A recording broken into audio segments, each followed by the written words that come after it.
Good morning, good afternoon, and good evening, and thanks for stopping by. Our dedicated team will guide you through with the latest updates and theories at Starbase, Texas.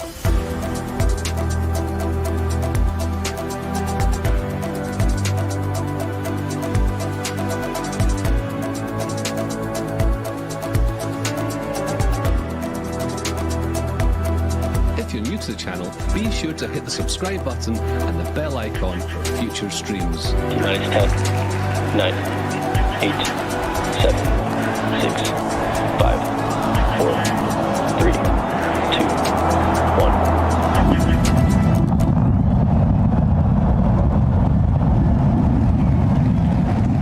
We have liftoff.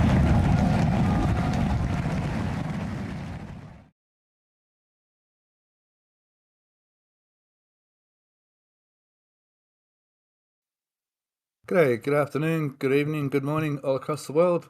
Welcome to RGV Photography Weekly, Starbase Weekly, episode 173. So we had a nice flight yesterday on Saturday, and as you can see on the photo, a few clouds to dodge, but the weather behaved itself and the clouds got out of the way, and we managed to get ourselves some nice sunny bright photos once again to catch up with all the updates here at Starbase, Texas. With me today, I've got Alex. G'day, Alex. Steph, you good show. Let's go. And we've got, once again, Indy Star. It's always awesome to have Indy back on the stream. G'day, Indy. Good day. Thank you for having me. And I'll get you, so we did a little fundraiser, so I'll get Indy to update us on our little fundraiser. So as you all know, we were doing a fundraiser to raise money to get Mauricio a new laptop. His laptop is literally duct tape and super glued together right now.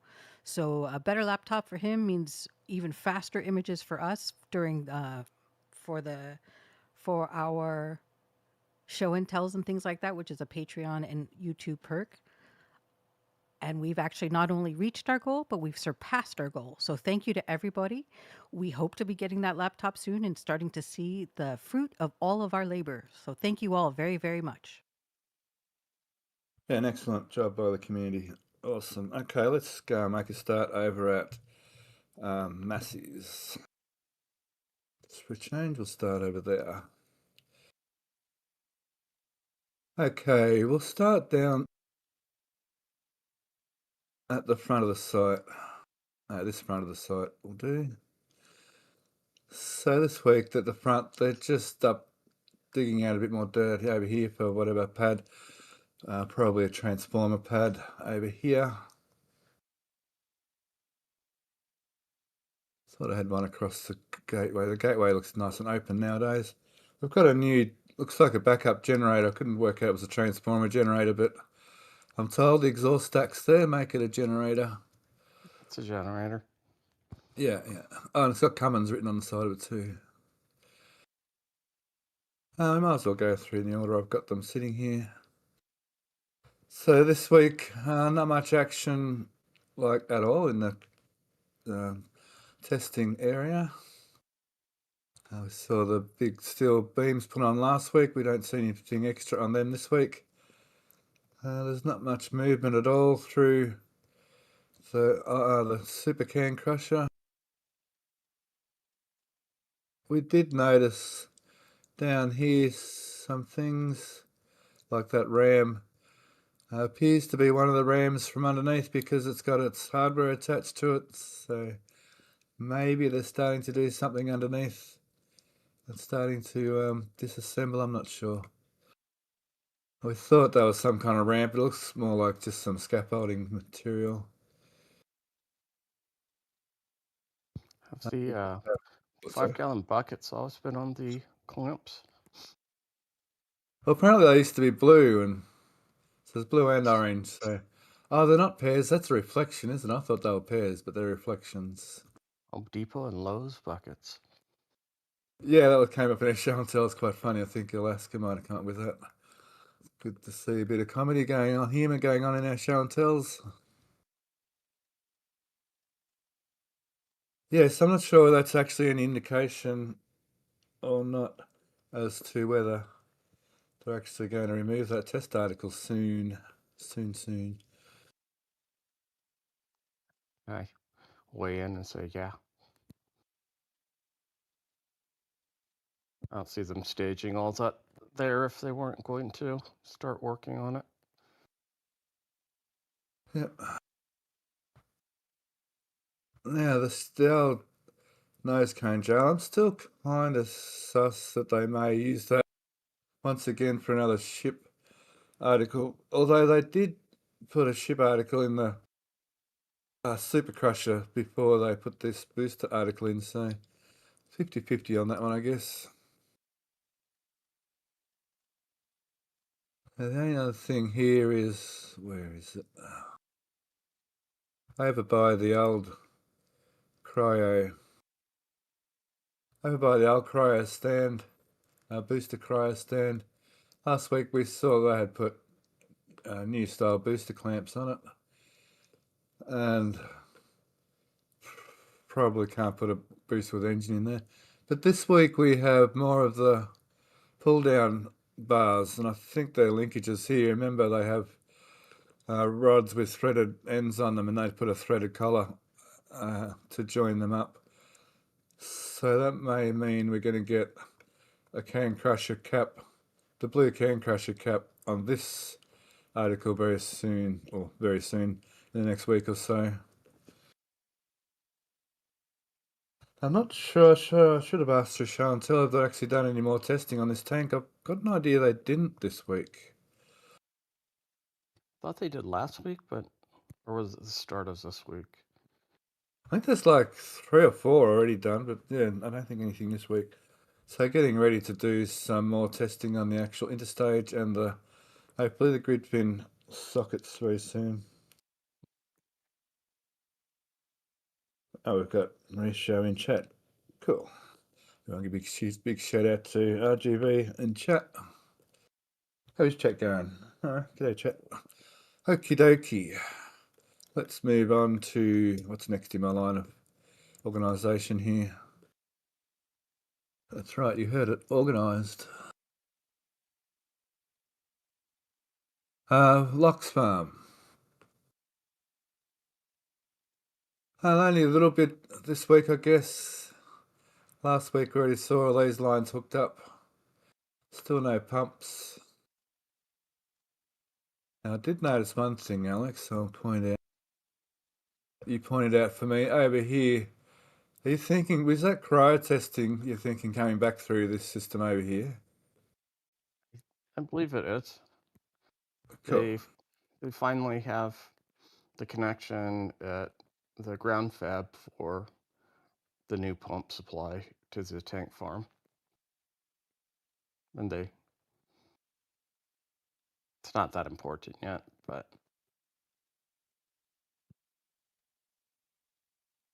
Is there a pipe over here? no, it's a ground fab at Sanchez. Of course, yep, thanks. Yeah.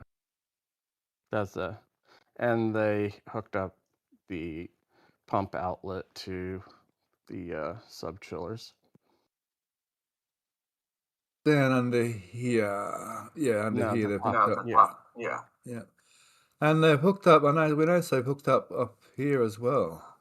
Yeah, it's just like if we look between it on the new tank farm, where they have those bypasses on either side to and from the heat exchangers. So that'd be this system and this system, is that right? No, just that system. The other one with the two orange actuators is the flow to and from the hot fire stand. Yep, So so if that's that's not, yeah, if it's not, if it's valved off, then nothing will go to the other farm. I mean, to the stand. yeah, and that should just have a simple hook up to here, yeah? Yeah, it'll be another reverse of what's there. And then that goes up to the static power stand, which is all hooked up through here. Cool. Yeah.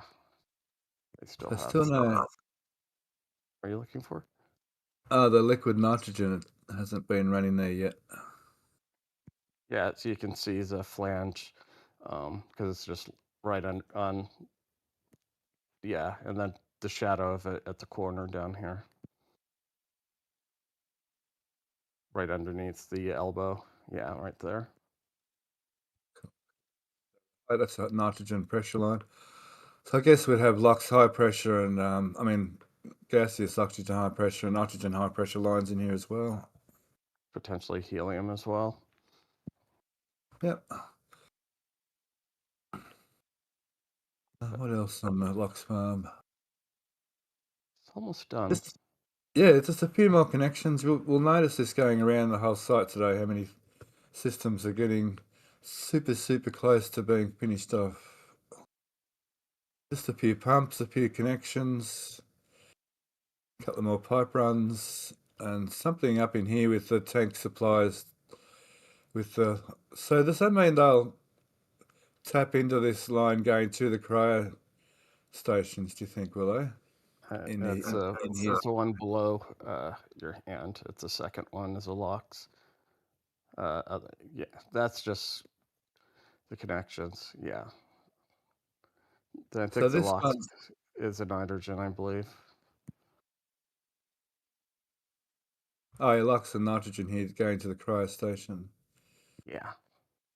So will I tap into that into here somewhere, will I? Is that what you sort of? That's what I'm thinking. They're tapping into the LOX supply right up the other side of this large nitrogen tank.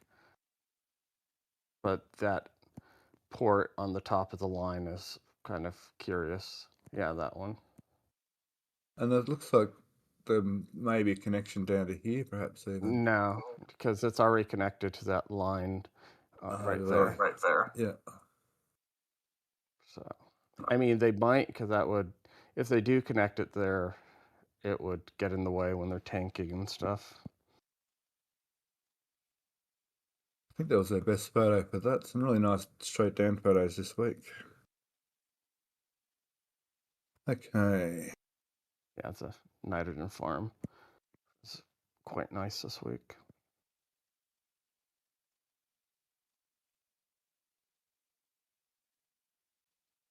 Okay, the ship static fire the ship cryo testing stand is indeed undergoing some modifications here. We can see some super large connections for actuators. Now, there's a possibility this is for the new thrust vectoring arrangement for the sea levels on the ship.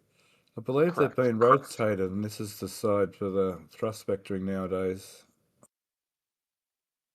There's And- been and- a lot of Sorry. speculation that the ship aft is the center is being changed slightly. So this pretty much confirms it. Yeah, so I thought they would have had these out by now. So the old thrust vectoring mount actuators are down in here. Would have thought they would have removed them by now. It looks like they were they steering the ramps previously? Oh, I'm not sure. Now we see another one of those lugs down here, I think, Yeah. for one of the other engine mounts. So it's probably not. It looks like it's laying on its side, doesn't it? It looks like it's to the wall. Because you can see the plate yeah. right there. Yeah. Which they're doing the same thing. They're triangling, or it's going to be lowered onto the ground,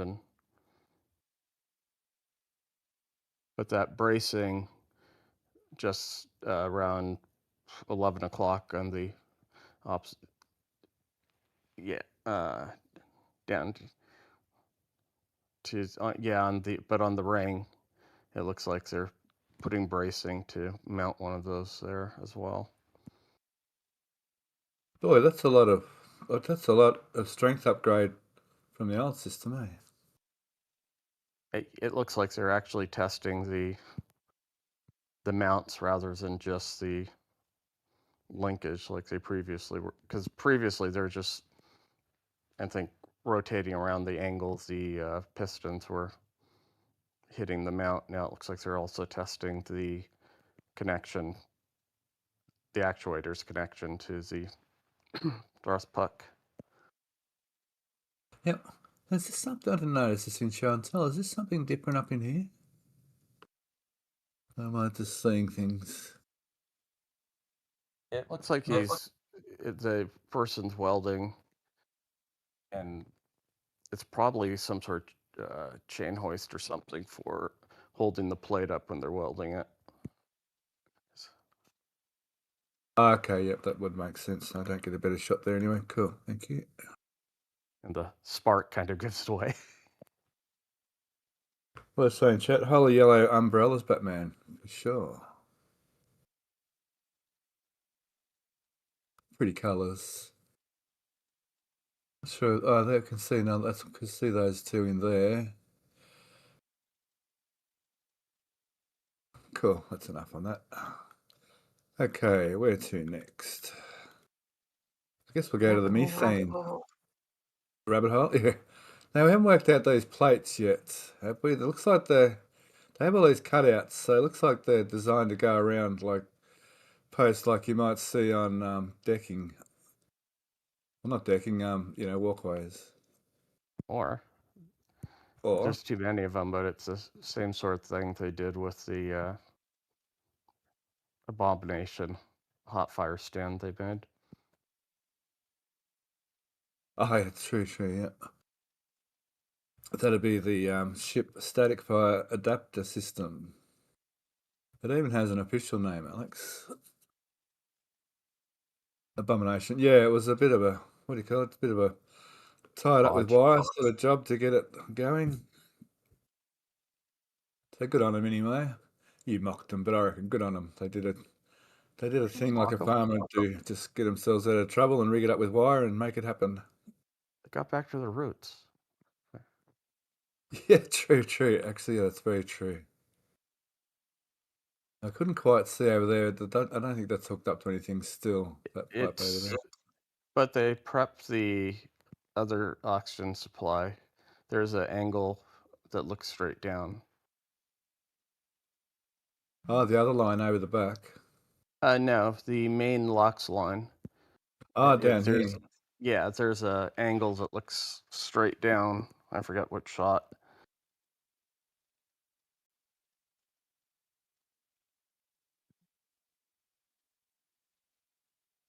Can't quite see it in this one.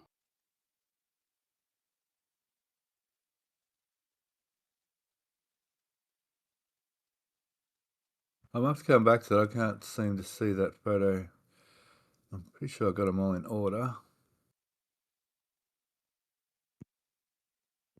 I think it's one of those.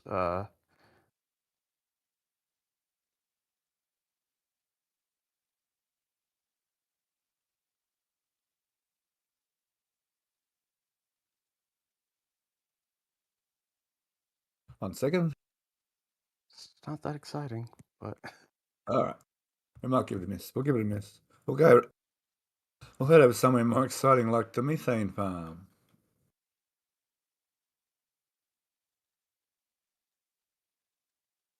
Bit of an overview of the area. Now, methane farm.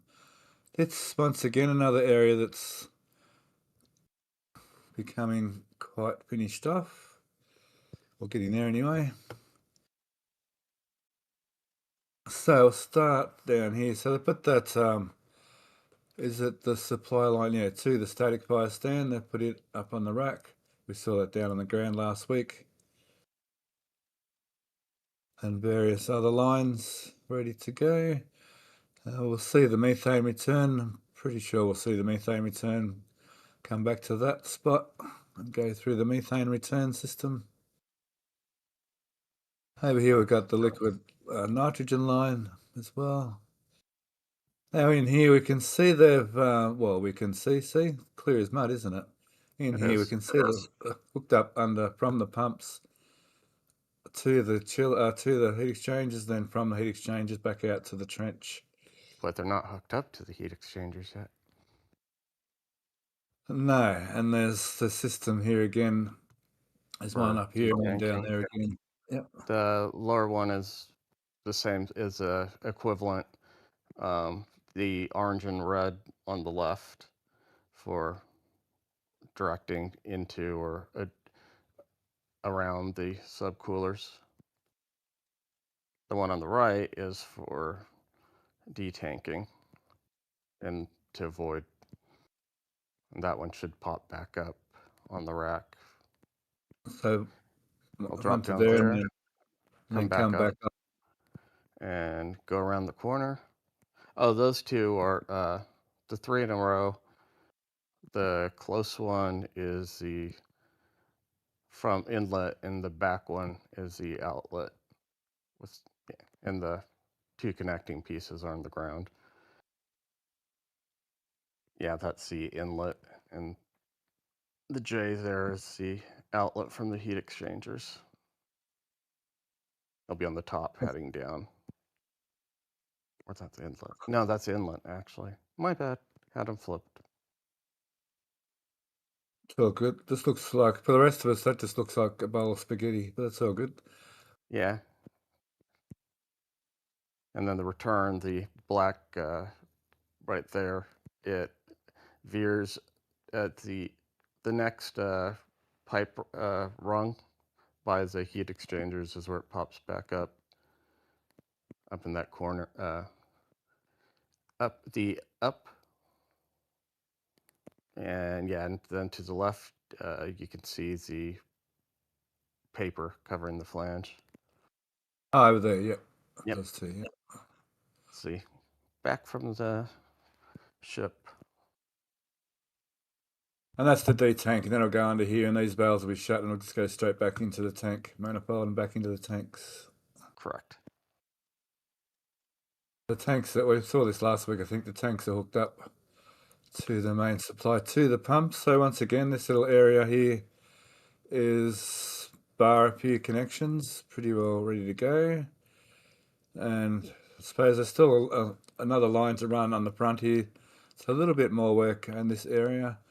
This whole area seems to be fairly complete, except I haven't spotted the pipe going into the underground trench over to the flame stack yet.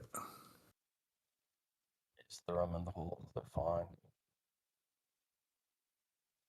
It's got to be hooked to maybe this pipe, yeah? That one and the one right next to it on the right, and that one. Cool. Heading over to the high pressure areas, so that this system here creates a high pressure, yeah, and then over in the bunker, super bunker, it all gets switched. Is that correct? Yeah, there's on two of the skids. If you look in very carefully, you can see the electro motors for the compressors, the pumps. I think it's those two. You can see, And that's, yeah. sorry. Now the silver or the gold, right by where your hand was, by the other side of that silver shiny reflection. It's not important, but yeah, that's a high pressure compressor. Yeah, and they compress into the tank under here. There must be Two another tank. vaporizers. Okay, yeah. And then from the vaporizers, it flows into the tanks, and then there's an outlet from those tanks as well. Cool. Down here we can see a lot of the commodities hooked up. Still a couple to go, like the main methane line and the methane return line still to be run all together. So a little bit of work still in this area. It looks like the skid down there is for the nitrogen for the Firex system. This one? Yes. We're imagining it might be like the ones near the purge bunker at the launch site. Nope, that's for the Firex. Cool. That probably makes more sense. Okie dokie. So the methane farms, there's still 2 upload points here. I noticed this week they're actually, if I can find it, they're actually working on the methane upload point here, or both of them. So they should be able to even fill these tanks soonish. Yes. Not that they, I suppose they want them some in there for testing, I guess, at some stage. I'll have to go through the commissioning process, purging, But flushing all the line sets, pumping down the jackets of for the tanks and all that good stuff. and they're not going to need methane like for quite some time. So, we're talking about ship static buy here, I guess. So, we're 50-50. There may be a ship static buy this year. I'm thinking not, but you may be thinking there could be. I think there probably will be. I concur. Okay, speaking of, sorry, go on. There's probably another month for this side of the farm to be done. Locks will probably be done sooner. Yeah, it's all on the very tippy toe edge. We're on the very tippy edge of. That's not a good saying. That's right on the brink of being completed here. Not sure what I was trying to say there. Okay, over here, I get to eat crow this week because of these frames. I didn't think they'd fit in here. I thought they were going to go over here, but anyway. We have the frames, just like I was told a number of times, and they're welded here under there's some embeds and these columns here. So they're all welded onto them. I did not expect them to just be sitting on top of that wall. The other side of the ironworkers are. Yeah, so eventually the concrete load is going to go onto these pillars, not the actual steel at the end of the day, aren't they? Will be both, since the beams are welded into those columns, so they're all on the same load path. Oh, is this already some formwork going in? Yep. Cool. So there's all that corrugated iron, obviously, to go on top of here. Oh, those steel plates that are everywhere. Oh, is that what that is? Because that doesn't look quite like wood. Well, that's interesting. I don't normally do that. Dope. Let's have a closer look at that from a different angle. Yeah, because it could just be wood, and yeah, Formply has a bit of a black look about it. A scaffold they put up here for the guys and girls. And not a lot of work done here, I don't think this week, or over here so much. There is some interesting things going on with the static bias stand, though. We might go there next. Then on the ramp, there's part of the gantry. Look at this massive pipe rack with these little pipes here. It's well and truly secured. Those pipes are well and truly secured. Good to see. The ramp, yeah, the ramp. We might need a further. Oh, this one will do. This is perfect. Yeah. So, a little gap in the middle here. We seem to have the part for it here, which should be for the perhaps the it's not really two QDs. I sort of pulled up that maybe it's more like a tandem QD. We saw that test article quite some time ago with the docking hardware as well, and it had a new style QD connection on the ship. So it should, like a Y. yeah, I hope we get to see that soon.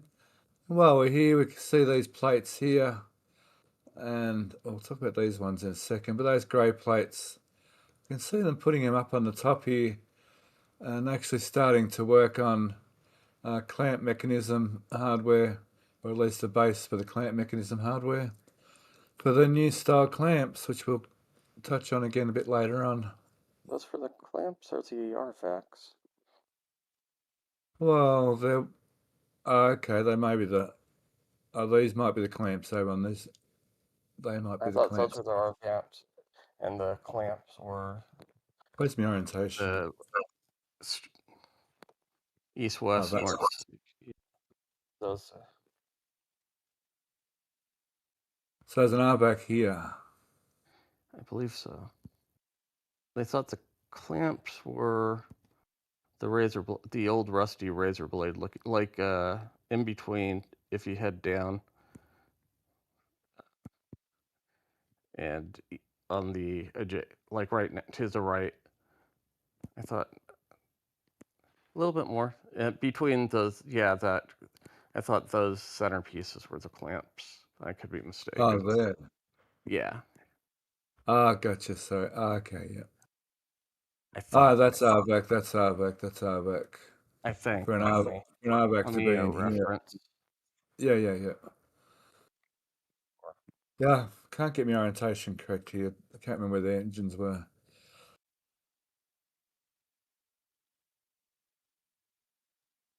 Okie dokie.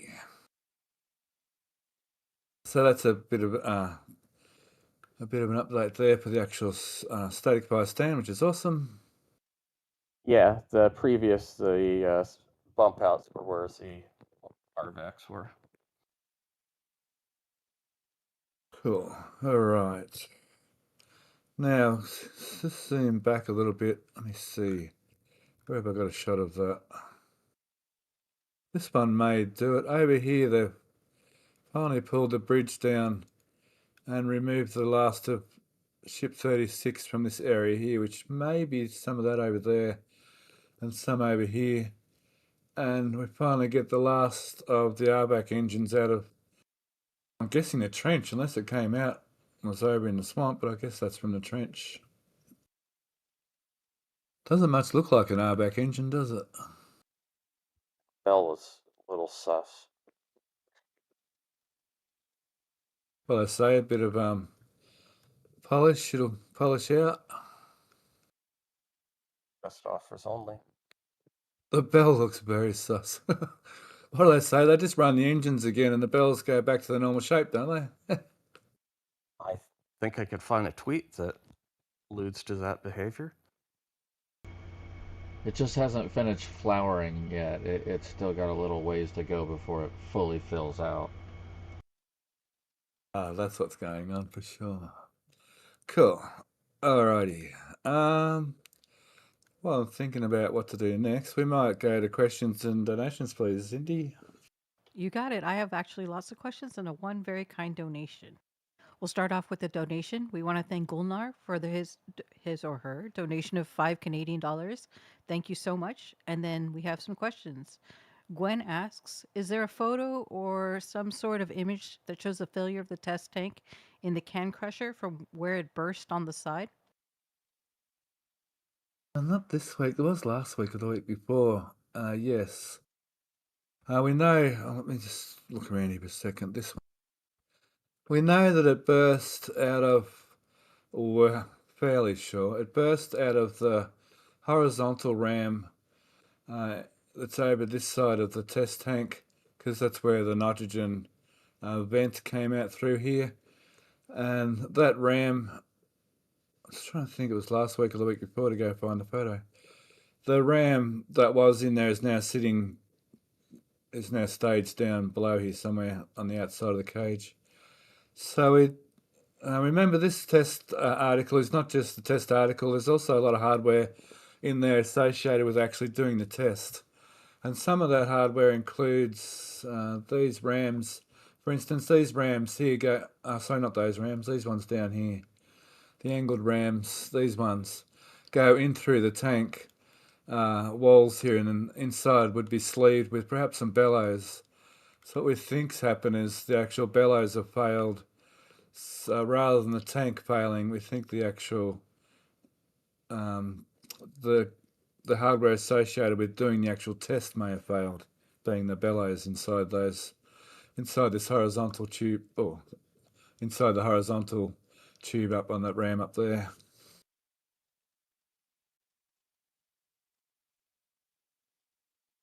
I probably could go find the photo, but the photo just it doesn't show anything. There's no like burst hole or anything in the tank. It's inside, like I said, it's inside one of those sleeves. So there's nothing actually to see from the photo. All we can see is that the ram isn't there anymore.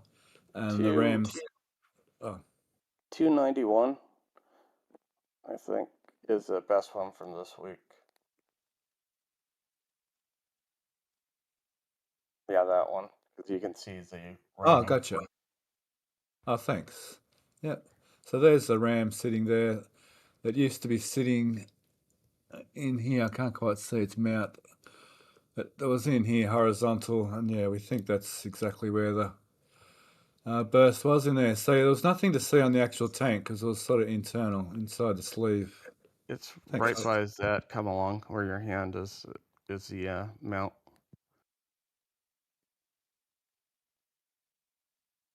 Oh, that's it there. Yeah. Are they pulling on it now? Yeah. Okay. Trying to fix it? That's not a person, right? No. Okay. For a split hot second, I'm like, that's a skinny person. And then I'm like, oh, wait. Oh, this I one. couldn't get over the head. Yeah. Yeah, no.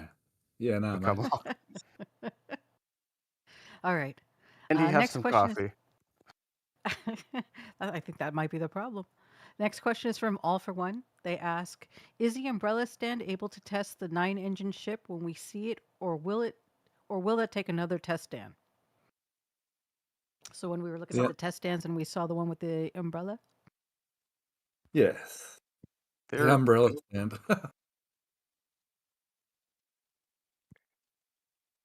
It appears with this eyelet system, it's fairly reconfigurable. Because if we look at the new ship proof stand or the bottom of the super crusher, they seem to be able to swap configurations fairly readily.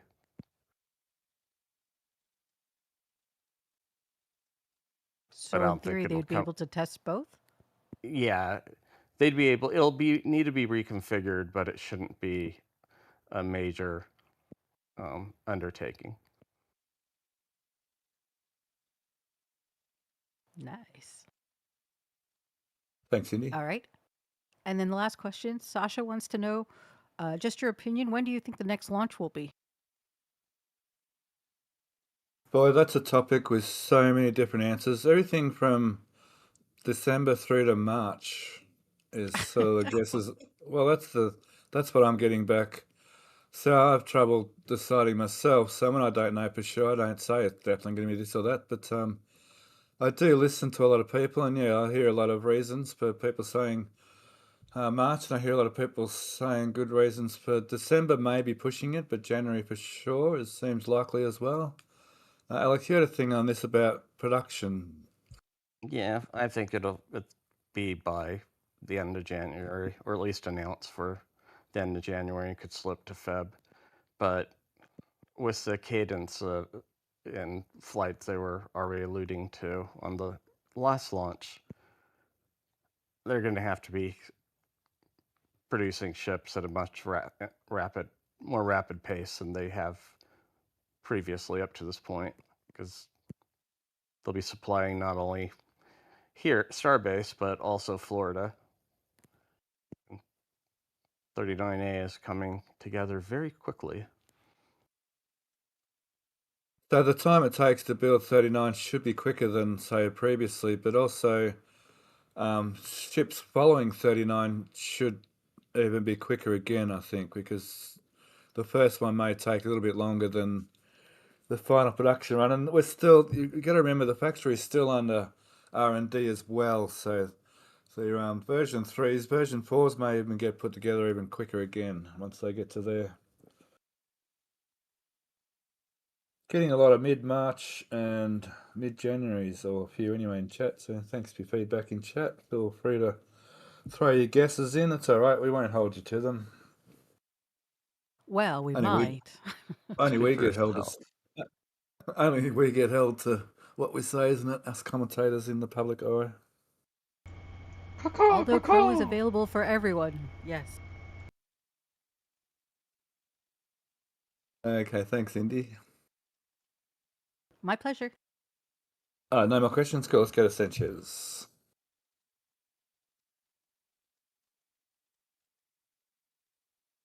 Nice panoramic of Sanchez. And yeah, the Cybertrucks are still all lined up. They haven't gone anywhere. And as you look around, as you look around these photos, you can play Where's Waldo with Cybertrucks at your pleasure. Okay, finally, there's over in Booster Transport Stand construction area, we finally have Booster Transport Stand 3 finally moved out and ready to accept Booster 18. So that's been like, what, 2 years or something silly? East, I think. And actually, we might slip over to the airport side here quickly. Now, I'm under the impression that these are work stand Changed my mind. plant. It's hilarious though, because it looks like these are the transport just flipped over and bolted on the underside. Well, they're very similar, I must admit, the whole slide system, so I can understand the confusion some people may be having. There's somewhere here, I don't know, I haven't found the photo properly yet. I think, in here, yeah, there's scattered all around the place, more of these. Now, these are the ones for the transport stands. They have the cutout here where the clamp's actually inside the, on the booster transport stands. And they have a little tongue down here. So these ones are for actual booster transport stands. And they're scattered around everywhere. Or you flip them over and they turn into work stands. No, I'm joking. Well, that could be a thing, you know. That's not so silly as what you think. I mean, originally everybody was sure that those were upside down and everything was being bolted to the bottom face. Yeah, we had that. Yeah, we had that for ages. We had them upside down. Now, what else was interesting here? Oh, there was this thing, which is interesting. Oh, that's right. And we've got a new shiny. So there's this thing. I think we've seen this in previous weeks. I had a funny thought that was like two cogs, but that's not correct at all. It's more like a center and an outside. But this is interesting. This thing, I think we got a better angle of it. Just give me a sec. I haven't gone through these airport photos yet myself.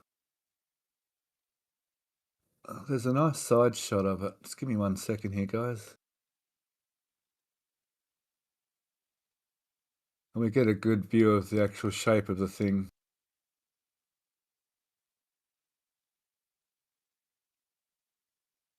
Hang on.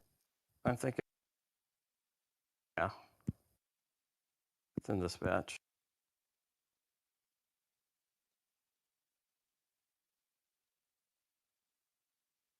That one will do.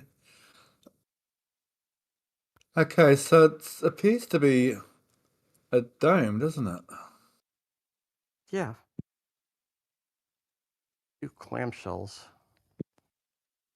So possibly you're speculating possibly an observatory, like a tracking camera or something? Yeah, like the star trackers, similar to what they recently put up on the roof on Star Factory. And there's these things I was talking with you and Kiwi and Lawrence yesterday, and we could not really make heads or tails of these.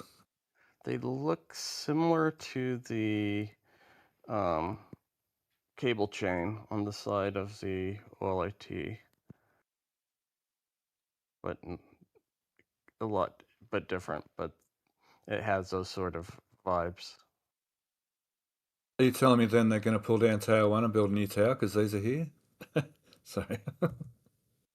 I'm not saying they're not, but True. Speaking of Cybertrucks, now this machine, I mean this device here, we see another one. Let me try and find that photo quickly. There's a nice side angle. The low angle, that one. We can see another one under here. Appears to be another one under here. You can sort of see the upper platform and the sort of shape and the legs. See, looking at that and the legs, see, I was sort of leaning towards these being what they sit on top of the ship construction stands where they mount the airbags and the sea level engines up on the in the Gigabay 2. I'm not so sure now with these legs. Maybe still. I'm not sure yet. It's a pretty tall because they have to slide the RV even with the lift mechanism. I'm not sure if the platform, if those are stationary and the platform moves under them.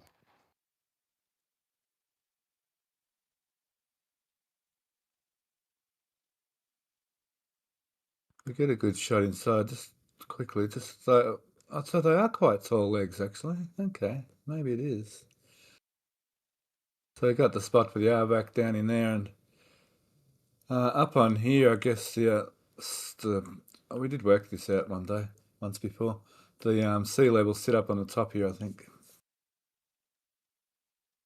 Maybe not. Hang on, I have to remember that. I wonder if they need that side elevated walkway since they're not having the attic isn't as large on the V3 ships. Yeah, there's a change with the new ship. With the we saw that article in the Scrapyard. It seems to be that the airbacks are going to be maybe shifted up, or the dome's going to be shifted down a bit. Probably the dome getting shifted down a bit, I guess. And I think they're losing a lot of the engine shielding and stuff. So their installation procedures going to change up a bit. That's a very similar shape in here. Very similar shape there, and there's an access, a cutout underneath is there as well. Yeah, the only difference here, there's another platform on top. I think that's what it is now. I see that again. Okay. That's not that exciting. We imagine that's actually for this stand over here, for the front right-hand stand of Gigabay 2, sorry. Okay, back to Sanchez. We've got another one of these construction stands under construction, which we thought they'd put on hold for a while, and there's still plenty of parts for them around over here and so on. Okie dokie. We still have our static fire stand equipment and the SQD. So I'm sure they're getting scrapped. I'm sure they're not keeping them for any other reason but scrapping them.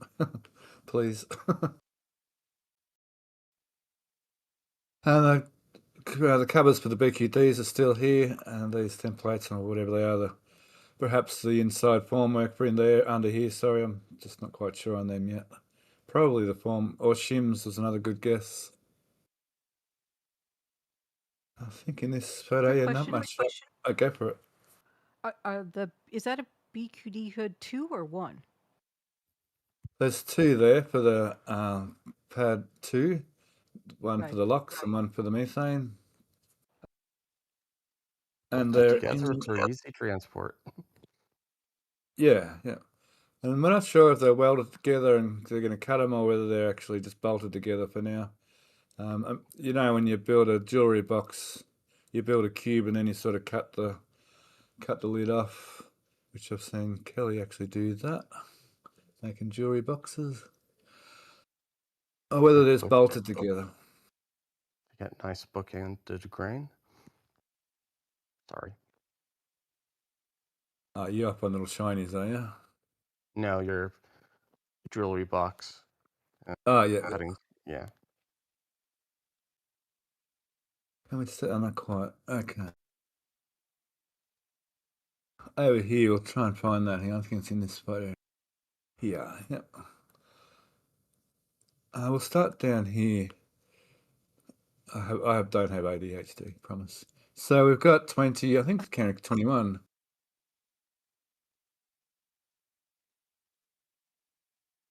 Yeah, they've got one extra in here for some reason. They seem to have consolidated them though. Maybe there's some more under there because there's more than 21 here on site.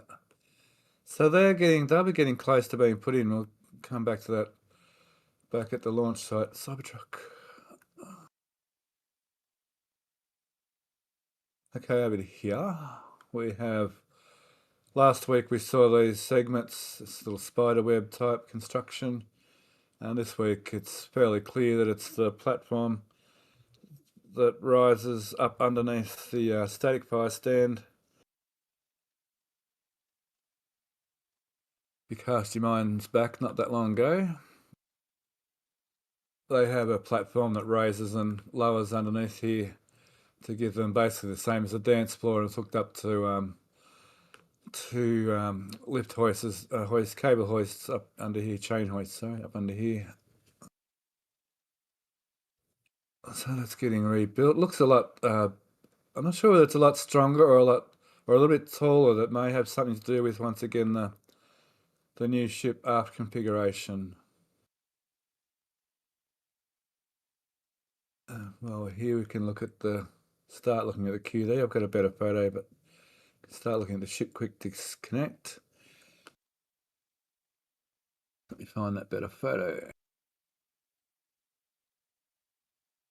It's looking very ready to go. It shouldn't be long now. It actually gets taken to the launch site.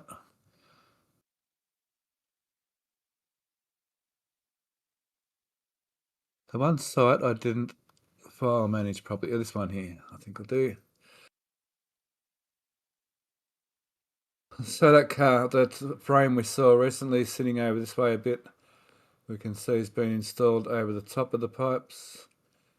Oh, it's actually a pipe rack for these pipes too, perhaps. Yes. But I imagine its primary use would perhaps be for a cover. Or they're using those pipes as a cover. Yeah.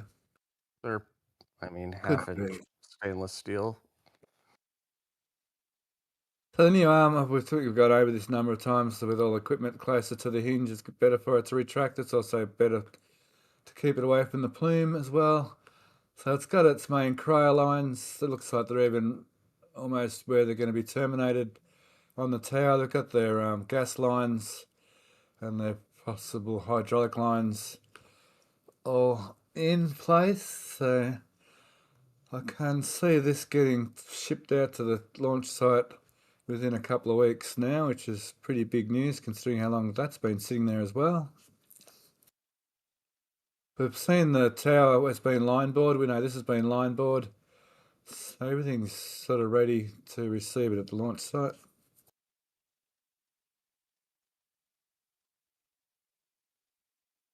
What's the crane Let's go and doing? chat. Falcon 9's got a booster doing its 31st launch. Wow. Sorry, a little sidetrack there. Okie dokie, let's look at, well, the ring yard is looking exceptionally clean with a lot of stuff getting shipped over to the highway along Highway 4. And Grover, we haven't been able to find Grover on site. I'm not sure whether it's gone off to get maintenance. It had SpaceX written on it, so I'm fairly sure it's a SpaceX owned crane. So maybe it's just gone off to get some maintenance is a dirty word here at Starbase. Into Florida. A lot of things. Maybe it's, yeah, it could be using Florida, yeah. Okay, Scrapyard, we've finally got rid of both of the Hot Stage Ring version 2 Hot Stage Ring test articles and the other article that was in here. And there was also, it's in the build site.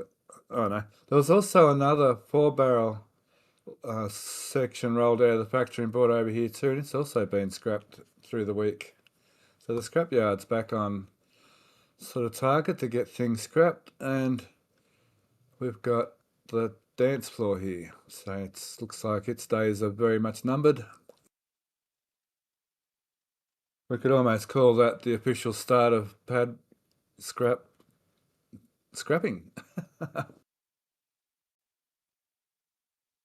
Out of time. Yeah. I know you love that pad. But in all fairness, I think I saw you even defend Pad 1 for its been quite successful. We might go into that more once we get to the launch site, actually. It was very good.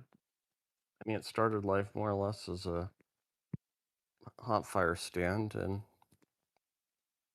matured into a launch platform. Actually, sorry, and yeah, just a quick question about the scrapyard there. Why does it take so long to scrap things in the scrapyard? I guess it's just a priorities thing, I suppose. They tend to when they need the room. It looks like the platform manufacturing has leaked well into the scrapyard now. On the Gigabay, yeah.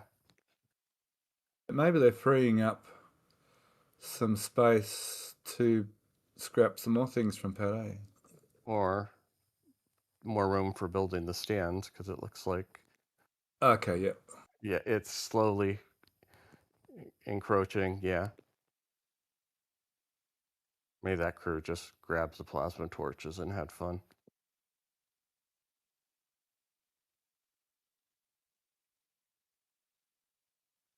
Oh, this looks a bit different. Let's see. So there's a good chance some of this is Gigabay stuff, perhaps, or maybe not quite yet, for to integrate into the steelwork as they build them this time, rather than add them in later on, as in the Gigabays. So even the Megabays, the R&D that goes on a Starbase, it's in every single area. Like even in the Megabays, how they've gone from scaffolding and worked out what they need to then finally make these sort of platforms to put them in to make their work quicker in the Megabays. Even though the Megabays are limited in there, like they won't be around forever, they'll end up going to Gigabay, obviously. But yeah, even the R&D, it's in all areas of production, so it's good to see. And Elon Musk quite often has quoted that the factory making the rockets is actually the tricky bit. The rockets themselves is kind of the easy bit, which is a fairly big statement. As much as people like to make fun of, wow, they just build something and tear it down, they're just incrementing their process and the old structures. It'd been very wasteful to build the Megabays right out of the gate. Well, it'd be foolish to go straight to a finalised product with a need, especially with such a new concept. There's so many new concepts with Starship. It's very different to a lot of other rocket production. There are some similarities, sure, but there's a lot of differences as well. Right, but like the high bay and the previous mid bays, those were all figuring out how to build various portions of the stack. Exactly, yep. And it's all going to culminate to Gigabay, which we'll probably see some iterations in the Gigabay before they're finished. Most definitely. Okay, any questions for Sanchez? Well, I'll try and remember if there's anything we forgot. Oh, we'll just quickly go over here.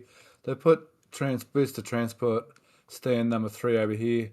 Now this far away. I'm guessing it's that one. Which one? The new one is on the right. Oh, it's that one. Okay.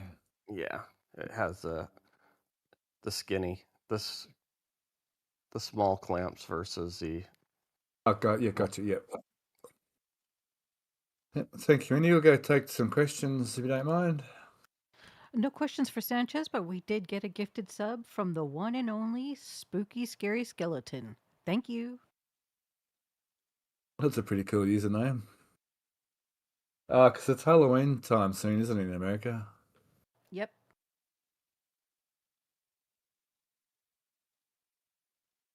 Don't mean to be an old fogey, but we never had Halloween. We had Cracker Night, though, Firecracker Night on the Queen's birthday. But we seem to be doing Halloween these days here in Australia. Okay, well, in that case, we'll head over to the build site.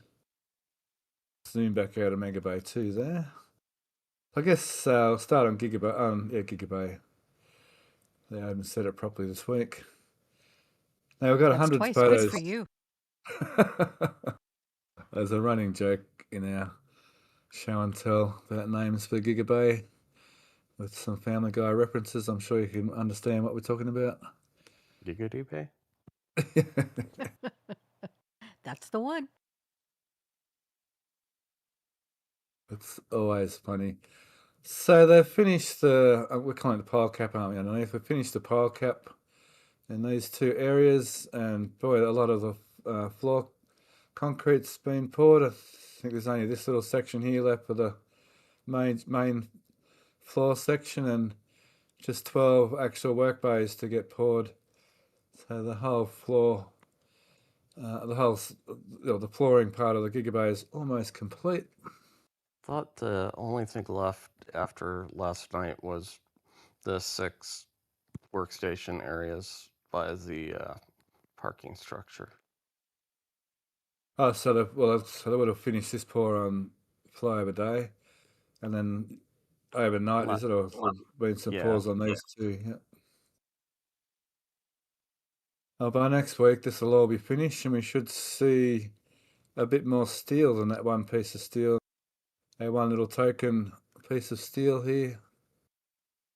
Ceremonial first. Steph, you referred to them as workstations? These here, yeah. And there's 24 of them? What makes them a workstation? Okay, so we have the aisles here, 2 aisles, then we have all these workstations. So there'll be a, like in Megabay 2, there'll be, and Megabay 1 and Megabay 2, there'll be a construction stand on here up on legs on each one of these bays with the platforms in the corners and the big bridge cranes overhead. What makes them? This is a good question. What actually makes them workstations?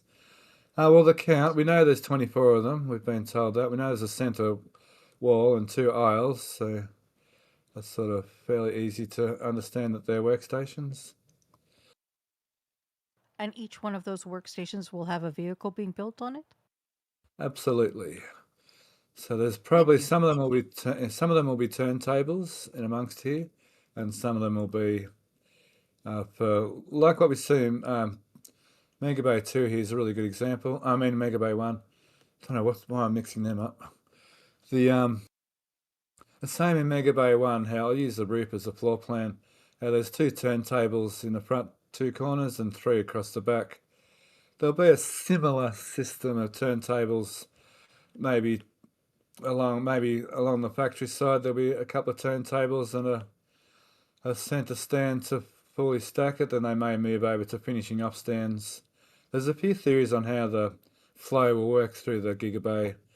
We'll just have to wait and see how the actual flow goes. And the same in Megabay 2. There's a turntable and 3 stands. It'll be a similar sort of system over here. There'll be maybe ships over. I don't know which side ships and boosters are going to be, but if we say ships are on that side, just as an example, there may be a turntable and a couple of work stands once again. But yeah, there'll be something getting constructed. Once they go to full speed ahead, there should be something on just about every stand. As one goes out, another one should replace it. So currently they've got 1, 2, 3, 4, 5, 6, 7, 8, 9, 10. So more than about 2.5 times the amount of workstations as they currently have. And in the interim, they'll probably still use the Megabays. There's some theory talk about maybe there's going to be a second Gigabay. Well, I don't know that we know that for sure yet, but it probably would lend itself to have a second Gigabay in here. There's certainly plenty of room for it. So that's a Gigabay, the big Gigabay. Now, Megabay 1, yeah, I did it right this time.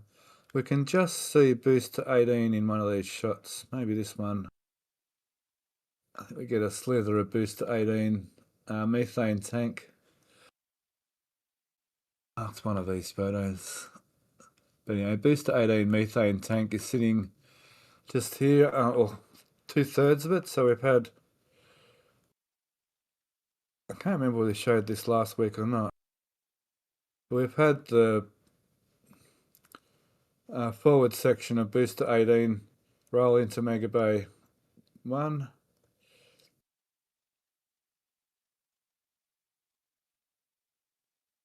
And it's interesting, we've seen some wiring run up through the trusses up into the actual hot stage ring at the top. And it looks like the clamps are going to be active on the, we're pretty sure now the clamps are active on the booster again, but they're different. They're using a different clamp system, but the active moving part's still on the booster, which I think was the leading theory all the way along, because they might have got damaged on the ship. And then not long after, we saw the F2 section roll out of the factory for booster 18. At the same time, we're getting a crane constructed here as well.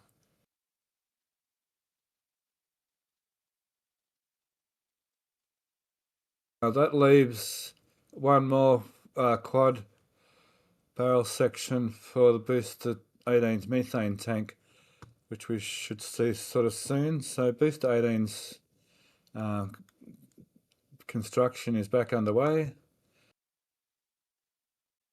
And shouldn't be too long, they should be able to, we'll know, remember we'll know when they put that little stand in the middle that it's time to stack the methane tank on top of the LOX tank. So the LOX tank is complete, including its aft section all the way to the, let me think, Common Dome? No. In the transfer tube. Yeah, the Common Dome is on top of the LOX tank, isn't it? That's right, yep. Yeah. And then they've just got to put the 12 barrels of 12 ring sections up on top, and that'll be a booster 18. So, a little prediction about boosters. I definitely think we'll see a booster static fire by the end of the year. So, a booster 18's coming along, but not a launch, I don't think. They've already announced there will be a launch this year. Okay, cool. Oh, there's that other photo I was looking for those stands. Okay, Megabay 2, there's ship 39's forward, and it has its PES dispenser now in place. I think we're waiting for the next barrel section, the top of the methane tank, to come in there to get put on the turntable and put this on top to weld those two together. So 39 should be flying along soon. Now we're thinking there's more and more stuff that seems to be getting, construction seems to be getting done in the factory, leaving less and less work to be done in the megabays. So there's a good chance 39 may, yet like Alex says, beat previous ship constructions. Ludicrous Bay, yeah. Oh, Perpetual Node, g'day. I remember you back in Jessica Kirsch days, Perpetual Node. And If you Yazada. look at the booster aft, how complete it was when it rolled out of the factory. Yeah, that's a very good example, yeah.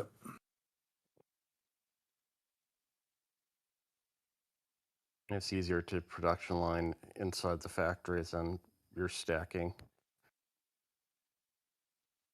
Yeah, doing each barrel section, yeah, down, yeah, instead of doing it halfway up, 400 feet up in the air, for instance. Okay, that'll be the megabays in the Gigabay. Nothing much to report on around the back of the factory. Nothing much to report on the newer ring yard. The apartment block is flying ahead. This precast construction, tilt panel construction, well, it's sort of not tilt panel, is it? Because they're built up site. It's extremely fast. So It's prefab. yeah, prefab. Before we yeah. move away from the build side, I actually Sure. have a few questions. Go for it. So Mr. Surname asks, will the Gigabay have a smooth cladding finish, i.e. structural stuff on the inside? Correct. Yes. Nice. Just on that. Levon.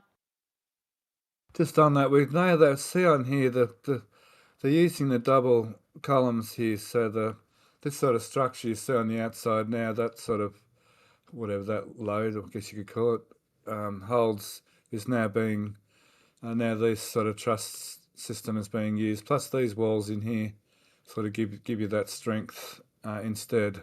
So yeah, it should be nice smooth walls, which will look better than that, I think. And the flip side is now part of the workstations are built-in mezzanines. Yeah, so it has sort of a double advantage to have those little stub walls, which they've carried on through the middle wall as well, obviously. Buttresses almost. Yep, thanks, Indy. Levana asks, is the right workstation ready for Ship 39? And when would we expect the next section to roll out? Okay, 39 will be going on the turntable still. We know this turntable's not, workstation, as far as I know, is not quite ready for a ship yet. But 39, well, the next section should be very soon, because I'm pretty sure they've got the nose cone section sitting here waiting for the next barrel section to come in and get put on the turntable before they lift 39 back up again to put on top of that barrel section. So it should be very soon. Nice. Liam asks, which direction are they planning on bringing segments into the new Gigabay, given the assumption they'll be expanding it once completed? There's several schools of thought.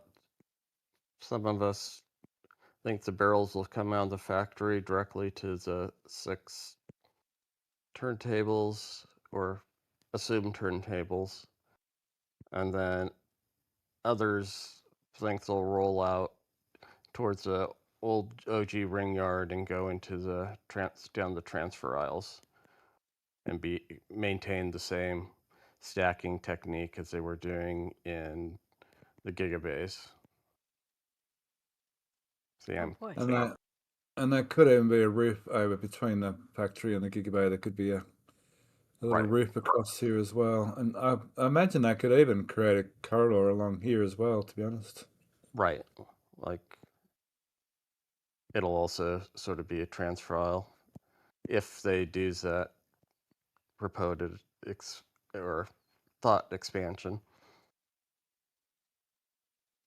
Thank you, Indy.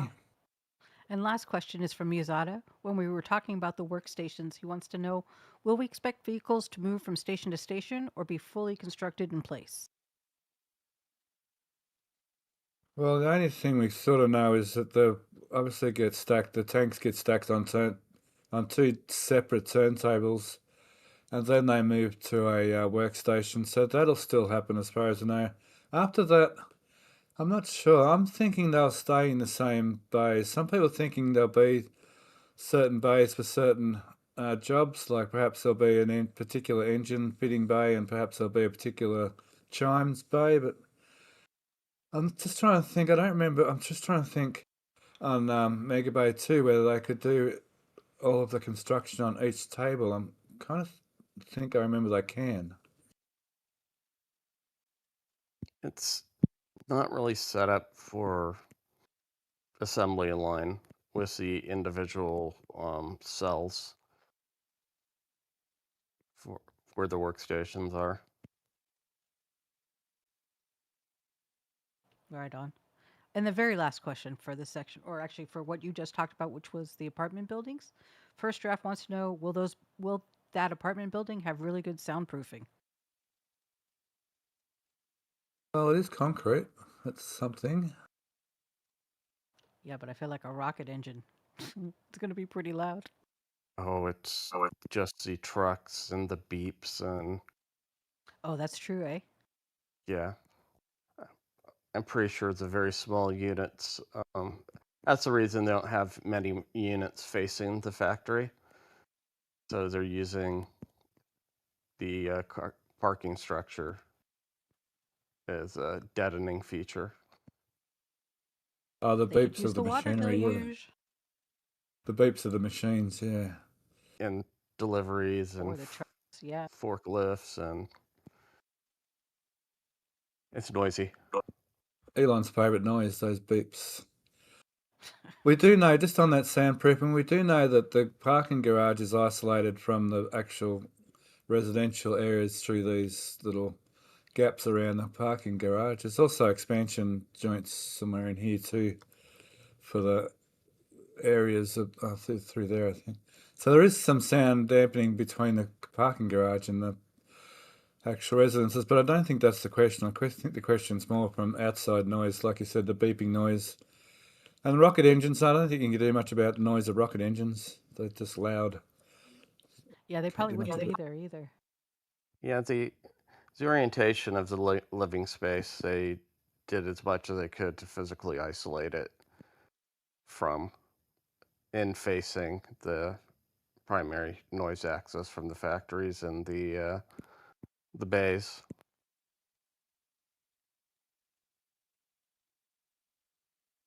I'm wondering Well, I whether think that whether sooner or later they'll allow people to stay in the village. I mean, they have all the launch control people in here, but I mean, they're employees. So, I mean, everyone's an employee here, I suppose. But for and now, they're contractors. people on site at the build site, so I'm not sure. Everybody.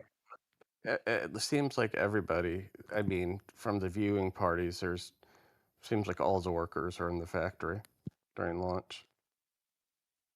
Oh, I think that weird structure from the storage yard by the airport on the roof next to the right of the Starlink is probably what it is. The one to the right, the dome. Yeah, that's does look very similar, yeah, with the shape and the little hinge point and the side sort of curve around the side, yeah. Star Tracker or a should be it's a clamshell's open. They used to have a whole section of domes that look just like that. Is that Right. part? Are these part of those? It should be part of the replacements. Yeah, they Not those they had domes. no, they were the weather tracker. There's little observatories that they had On the side, right? yeah, by LBJ way Yeah. back in All the right. day. Yeah, Way Alright. back in the day. yeah, the dome's still there, but the The Doppler minis. array's gone. Star tracking, is that for navigation? Explain star tracking a little bit for me It's quickly. more of I think it's their uplink to satellites. do the high Okay. gain. And then this Washer. one here's another one of these ground stations for Starlink. Exactly. The void, no, we still don't know what that void is. Architectural. That's just like the Basically- parapet. Basically a parapet wall. Yes. Okay, thank you, Indy. My pleasure. Does that mean we finished questions there? So we... Yes, sorry. Yeah, right. So next week we should see this sort of mostly finished. We can see the ramp there. We can see there'll be like 2 rows of parking and 2 lanes in the middle. Same on the ramp, there'll be 2 rows of parking and 2 lanes in the middle to go up and down the ramp. So lots of parking spaces here, by the way. Like probably more than the old parking garage. The other parking garage. It's about, so far, it's at least 50% larger. Because that literally has 2 aisles. Speaking of LBJ, Cybertrucks. Yeah, there's more Cybertrucks. So we've got a volleyball court over here. I'm not sure that was mentioned last week. And it's all marked out nicely now with all the pedestrian crossings and the parking spaces and the gateway. So I didn't actually see, let me just quickly look here. I'm not sure I got a photo of it. I haven't quite see. So they blocked that off. So there must be, I'm just wondering if there's another entry that way to the medical unit, to the medical building, but that doesn't matter. Oh, here, this one might show it. No. Maybe this one. So there is another entrance, yeah, so you don't have to go through the lock gate to get to the medical centre. That's just a trash aisle. It almost looks like. Okay. Anyhow, that's only minor detail. Let's go to the launch site, shall we? Oh, Launch I have site. more questions for build site before you want, if you want, Sure. before we go. Yes, please. Okay, Liam is asking, any updates over the last week on what the void in Star Factory is? Yeah, we just did that. Oh, Parapet sorry. wall. Yeah, Yep. it's all good. Black NSB is asking, is it known what's going to happen to the megabays after Gigabay is complete? Well, for now they'll keep them, and later on, well, there's lots of.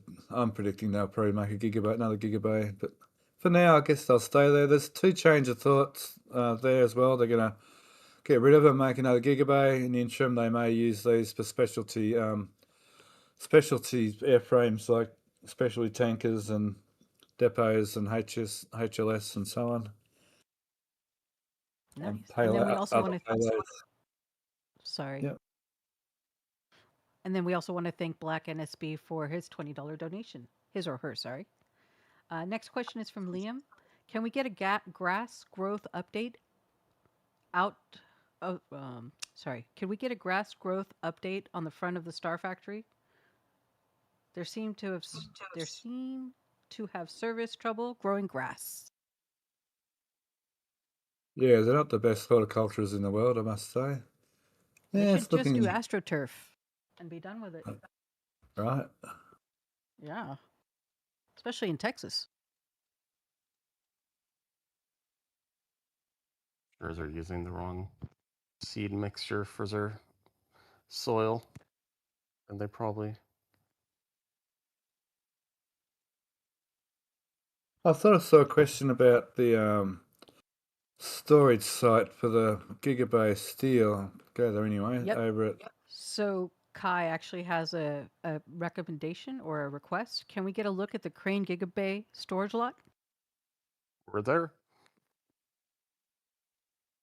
So last week's Ask and crane answer. is now last week's crane is now built the mega bunker at launch site is now on site at the Gigabay, and yeah, lots of Gigabay steel, although this is probably a tiny little bit of Gigabay steel compared to what's still to come. There's our mate Joe's Mechanics over there. And crane parts, yeah, lots of crane parts. There's another No, sorry, they're the the lifting mechanisms for the crane to build itself. And some more tower crane parts, some more tower crane cabins, a couple of them, some winches, a turntable or two is here. I think there's still another cabin still to come to arrive, and there's some A-frame masts. They're calling these on these frames. They're called masts. Loom rings, under cables, Spinning rings, yep. and all the That's it. luffing. They're luffing jibs. Yep, the jibs, yep, and the cranes. So back at the, sorry, go ahead. The winches. I think you said it already. I was catching myself. I can see winches here. They seem to pull them out when they deconstruct the cranes. They must weigh a whole heap. So you see the cabins, the slew ring, and the self-lifting devices, and their catwalks. So back here, they've got their catwalks. Here, they've got their catwalks sitting on top. So there's vertical bars and horizontal bars, and then the catwalks. And we can see that here. There's vertical bars and horizontal bars, and the catwalks for the climbing. I know there's a proper name for this structure here, the climbing frame, something like that. My words aren't working so good today. Apologies for that. While we're here, we'll quickly look around some of the other sites, as it's always interesting. That's just the site. That's in Brownsville, where the workers park their cars and get shipped into the factory by the bus. Nice big house. The batch plant, it's going to get quiet for a little while until I start rebuilding the road. Now Gigabay is sort of finished. And the storage lot here, there's a bit going on here. We've got some parts for, now let me get this right. There's some parts for, there's a block. And all these, Alex, you were talking about these last night, I should remember. I forget the actual.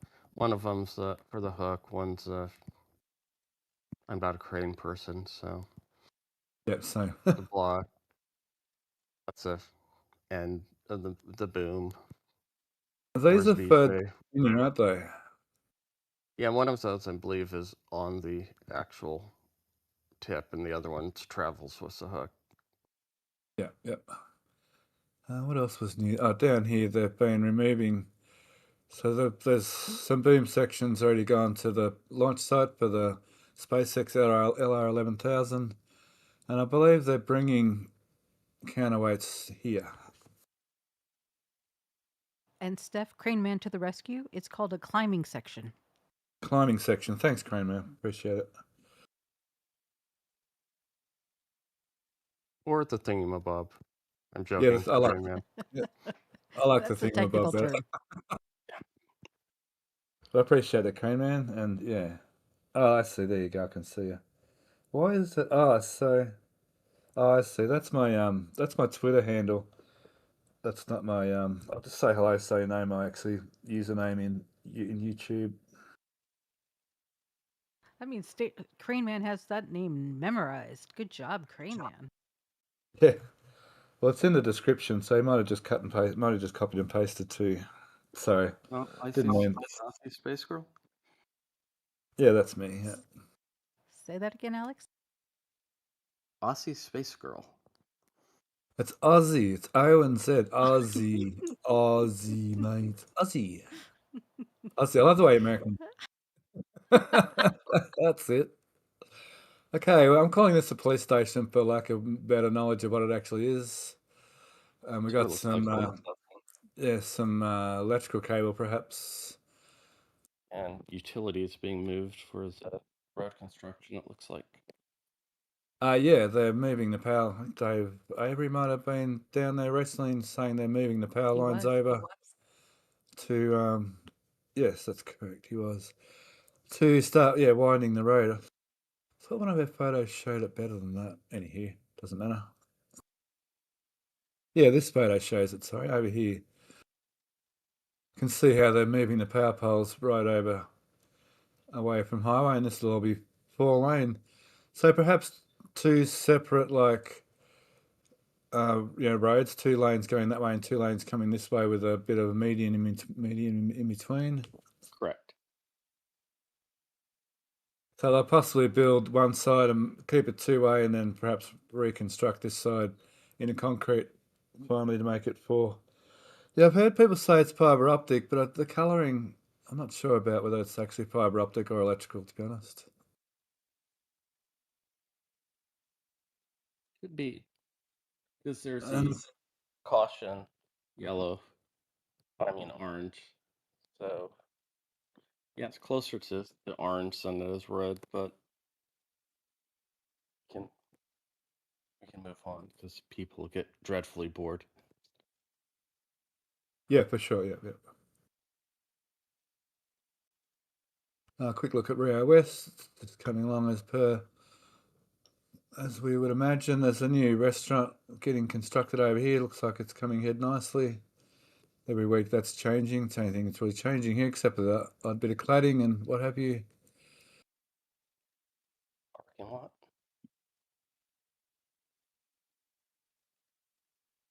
The parking lot. All right. I think that's all the odd sites throughout Starbase. Yep, that'll do. We do both steel lots. Oh, the other steel lot. Have I got a photo of that? Let me look. Not sure I've got the other one. I don't recall if we did or not. No, I don't think I do, sorry. Yep. Okay, we can move to the launch site, India, still back at the build site. Launch site it is. Awesome. Okay, we're going to start this week with pad 1. Check this out for some erosion. That is crazy. That's definitely been blasted the heck out of it. That I think we can see is how some I of like the my plugs. marshmallows. Yeah. I think we can see some of the plugs. There was somebody down, I think Event Dudes was talking to, someone was down at Starbase and actually found one of these plugs out in the sand dunes. There's obviously many more missing. And then plus just some general erosion. And you're saying it's almost like that, it almost goes straight from solid to gas, Alex. Yeah, and that's probably the plume primarily from one raptor, because you can almost see the flow radiating outwards from a. Oh, see, yeah, can too, yeah. That's a good point. That's almost like if you put a fan on top of water, you kind of get this sort of pattern too. Yeah, I mean, you're getting a 3,000 degree hypersonic flow coming to a dead stop. A lot of energy is being transferred. Which would create pressure, which would create even more heat, wouldn't it? Yes. And then you'd have the shock waves and standing waves. And then you just get ablation, sort of like an iron meteorite. They have a similar. I'm getting a lot of chat in chat about this little part of the launch pad one, and even on top of the PQD hood here, we can see some more of the plugs for the welds have been removed forcefully.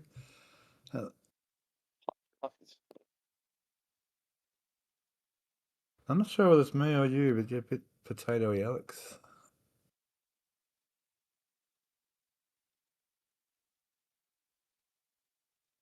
Oh, we can see the legs down. I was wondering what I was looking at there. We can see the legs down underneath. Okay, so that's pad 1. So the only other news on pad 1 is they've put up a fence across. Can I see it in there? Oh, across here. They put a fence up across here. Oh, this photo's better. So they've fenced off the area.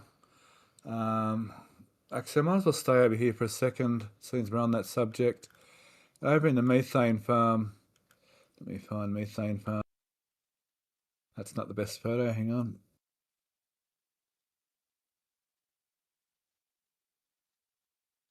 bear with me here. So the methane farm here, look at this paint. They didn't even last one launch.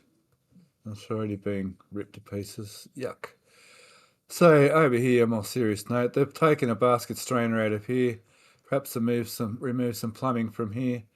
So they've already so this is decommissioned as we speak, permanently, I would imagine. Oh, look, there's another cap being removed. So through the week, we've seen a lot of venting from the tower and from the OLM. So we're under the understanding that this system has been purged with nitrogen and should be safe to start cutting it up with a gas axe. I think last week there's a very short GC closure. I think last week when they were transferring the methane from here to the two new large tanks. So that means they've more than likely emptied all these tanks, correct? Yes. I'm pretty sure we'll see these tanks get rid of, and maybe these two tanks get rid of. And then, yeah, all this stuff. And I reckon they should just push all that stuff out into the flats and cover it in dirt, ready for the new construction. Just bulldoze it all out into here. Points of the tank would be bad for compacting soil.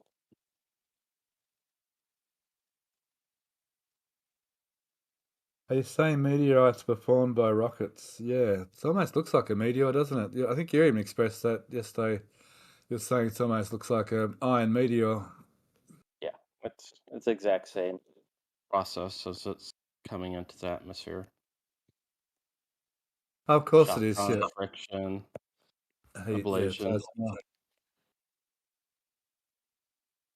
okay, we've seen it working backwards through the launch site this week, but that doesn't matter. They pulled the leaning LOX vaporizers.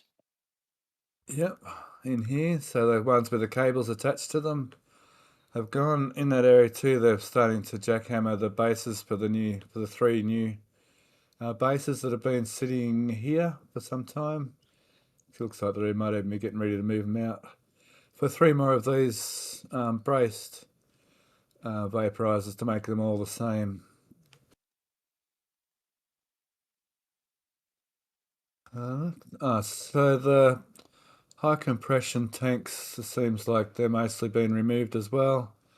They probably weren't even used on the last launch, except for a backup. So it looks like they'll be using, so all these tanks over here, oh, that's not the right photo, sorry.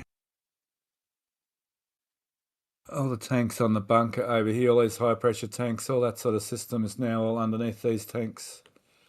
And all the high pressure tanks underneath here now, sitting underneath these tanks. So all that can go now. Even this reclamate, this can go too, can't it, Alex? All this system.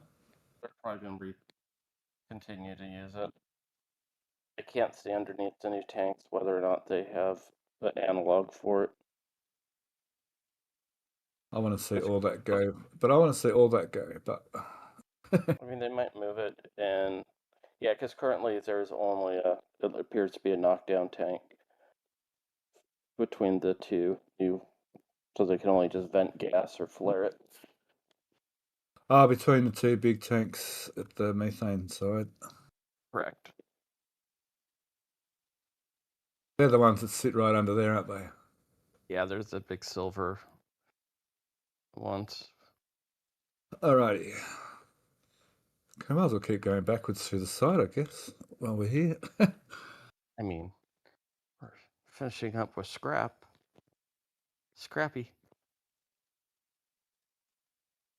The scrappiest of scraps. Okay. I love Pad 1, even though I make fun of it.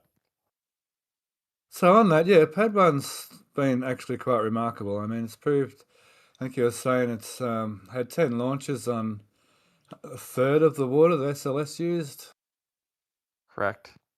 And the actual plate has worked more or less flawlessly. I mean, the deflectors at the legs have had their share of ablation, but that's to be expected with this setup. But I mean, it's kind of remarkable for a pad to escape, because after Artemis 1, they had to replace the entire deflector underneath on 39B. Ouch. Well, solids are nasty. You're spitting out a lot of atomic aluminium, so that just abrasive and oxidizing and all sorts of good stuff. Of course, yeah, different chemicals, different sort of ablative patterns, different chemical reactions. Oh, this is the angle you're talking about. So they've got some, I don't know, electrical and plumbing going into this building, the bunker, a mega bunker, which means this building will go soon. Well, I mean, probably 6 months ago, there's a ton of conduits that they ran right along where that, and some of them appeared just dead-ended in that corner. Yeah, I'm pretty sure this has been left all temporary, the dirt work all around here. I'm more and more every week, I'm more and more confident this building is going. I'd be curious. Okay, oh, sorry. The outside air conditioning condenser is temporarily to this building, if it'll be for the bunker. Over there. Yeah. Yep. Oh, it's down. I can't. Oh, so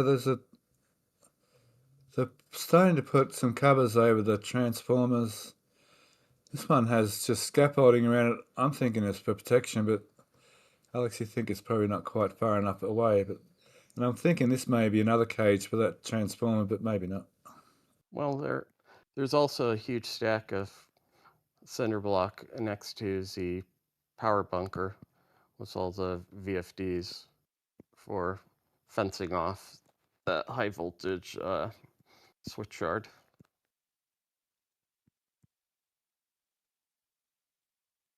Cool. All right. I'll quickly go down here. Then we'll go over to the water farm. So they've added a top layer of racks up here. And hopefully that means for all the OCD people, some of this pipe work in here that's temporary and all over the place might just get tidied up even. But why? Get how nice and clean that end is. And maybe they'll cut these up at the same length, for goodness sakes. Once again, this area was sort of getting its final touches. So all those other areas with like the new pump farm for pad 2, it's pretty well complete. There's still those couple of pipes missing sorry, I'm jumping around a bit here today. Couple of pipes missing here for the ship side still, because they haven't got any of the tower hooked up properly yet. But all the booster stuff looks pretty well ready to go this end. It's been tested all the way to the GSC bunker. And moving on to the water tank, the water deluge palm. So we saw all that put in last week. So this side looks like it's pretty well ready to be pressurized. They've welded this pipe in this week. It doesn't look like they've needed any addition to fill in the gap. Last week we saw they put this expansion joint in. So the water deluge palm. Is the pump now straight down by the expansion joint? That orange water pump. Not sure, maybe. Yeah, it's probably for flooding the top deck, perhaps. Ah, I see. Pump this first, yep. Fill the whole pipe up. So I believe they saw some water falling from the deck. Maybe they tested the DSS system this week. Last night, actually.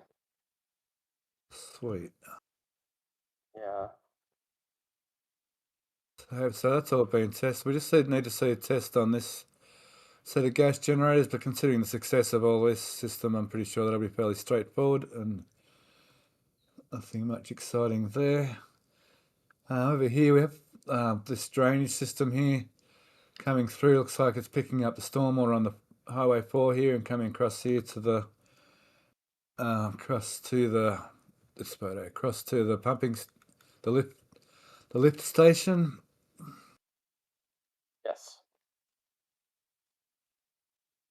So I was going to ask you whether you think it's for groundwater as well still, or just for because I got a lot of people saying looks like it's only for stormwater, but this being here doesn't discount that could be for lifting water.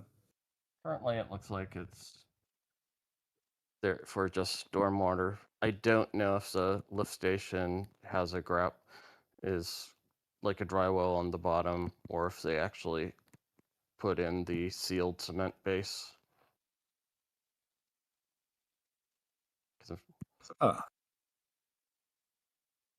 I see a bit of footage from the DSS. Yes. Let me just bring that up.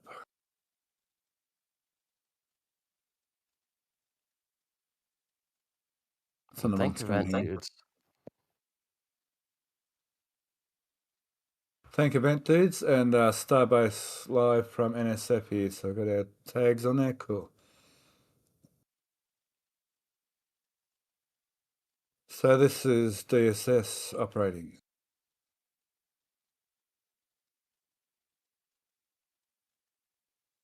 Oh, that looks like it went around the ring then, slowly. Yeah. Yeah, it's the pipe that comes in the side. It's way back in October. They were sitting on the ground in front of the deluge. Thank you very much. So that's the system over here getting operated. Correct. Probably their first flush. So remind me, is the water in here as well? There's liquid Yes, nitrogen yes. as well. And the liquid nitrogen comes from over here, doesn't it? It's just the high pressure gas. Okay, yeah. Yeah, it comes right there. It's off the pre-press, the large, yeah. Yeah. Which is coming from way back at the Pad B pump farm, yeah, back here. Yeah, it's on the shorter, it comes from there, and it's generated with the shorter vaporizers. Along the front there. Yeah. Down in there. Yeah, one of those. I think it's one between. You can't quite see it. Anyway, that's probably just a minor thing in here somewhere in there. Yep. Okay, cool. So that's the water deluge farm, looking nice. And we found a funny little detail on the water deluge. We see over here these stacks are sitting on the actual concrete ground, but over here they're sitting up on bolts. So not sure what's going on there. They seem to be a little bit different. So these pipes seem to... If you look at the slope of the concrete versus the embeds, it drops down the far side of the scaffolding on the end tank. Yeah, there's shots that show it has quite a good drop. Yeah. Yeah. Oh, that's what's going on. Cool. So this, I think we said this last week, this sort of indicates there's not a 7th tank coming anytime soon, but if they do, it's only a matter of, extending that pipe and extending this pipe a little bit, and they can move all this over anyway. Switching that to a T. Yeah, can we see over there? No, not quite. Okay, we might go over to, we'll quickly go to crane. Crane's being reconfigured. And then over here, we've got some interesting concreting going on over here. We'll go to there now. Let me see a tower side photo. This one will do for now. I can see all these little steel pop-ups here, and we remember seeing them down in the trench down here.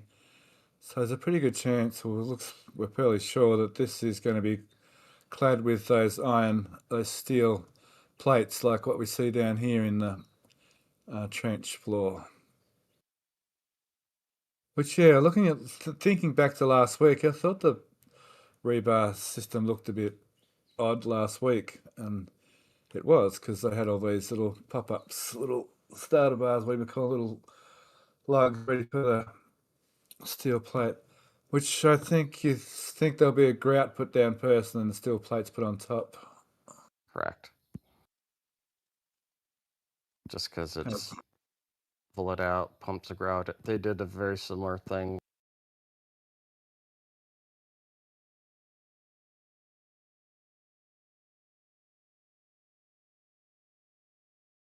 On the tower, so that was the other thing in here. I'll get a better photo. Hang on.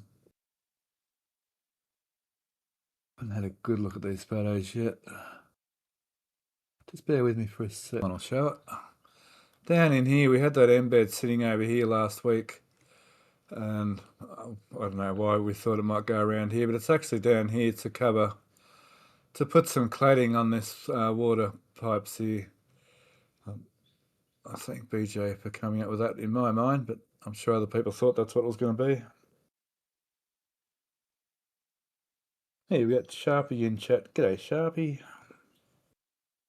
Oh, everyone's going to meet up this week down in Starbase. Everyone have safe travels this week down to Crowfest. I'm kind of jealous a little bit. So that should be a good weekend or quite a few days for all your Crowfest travellers. Okay, so let's finish on pad 1. We've got 10 minutes to do our 2 hours. Awesome. And we have questions. Sure, go for it. Do you want to do them now? Yeah, go for it. Okay. First of all, we want to welcome RGV flight supporter. Forgive me, I might butcher the name. Haroli Daniel or Yaroli Daniel. And then Saad asks, are there any parts of Pad 2 OLM that don't get water during launch? Pad 2. Well, I guess some water will flow over the edge, over the side here. It's going to be like the deck's going to flood with water. Obviously down here's going to have water coming out of there in the ridge cap. So I don't know about... Well, there's not like any active watering for the rest of the actual flame, structure outside. There's active water, obviously, for the flame bucket, the ridge cap, and up here. And perhaps one or two little areas like the DSS has a little bit of watering. There may be some water inside these. I'm not sure. These probably not. Yeah. There's no water currently for the aperture of the ring or the QD hoods. Do you think they'll add water to the top of the QD hoods?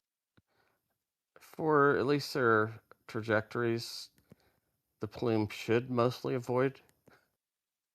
Oh yeah, they built it on the other side. Yeah. Yeah. And then this shot's it shows a really great of the tower base. And depending if they're catching it where the sticks are now or more over the OLM on pad 2, there's lots of spalling in that area. Yeah, I was going to show that. Sorry, down in here, this is why they're using steel plating, because of all this spalling going on down here. And I hope to avoid that. And as long as we're here, the bucket lift on the bottom of frame, the slightly cooked.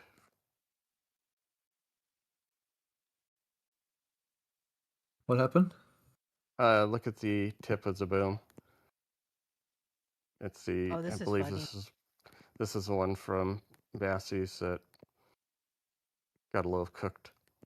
Ah, I see. Yeah.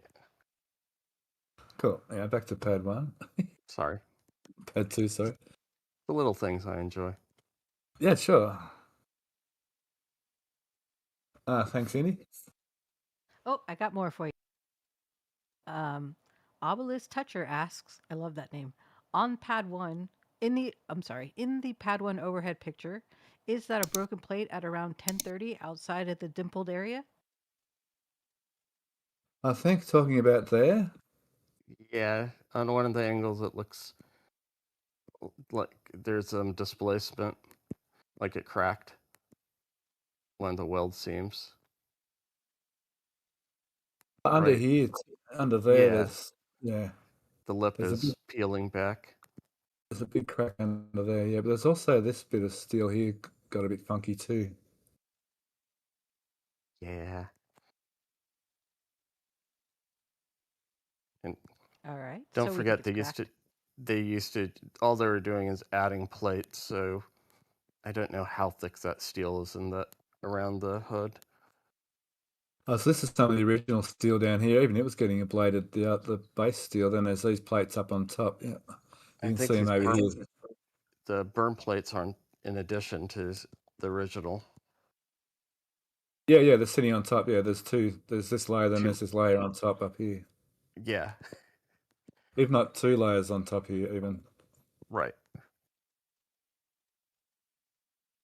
Okay, thank you, Indy. Yep. Crane Man has a couple of questions. He's asking, He always what are the does. original? I'm sorry. He always does, but that's cool. That's awesome. That's why we like him.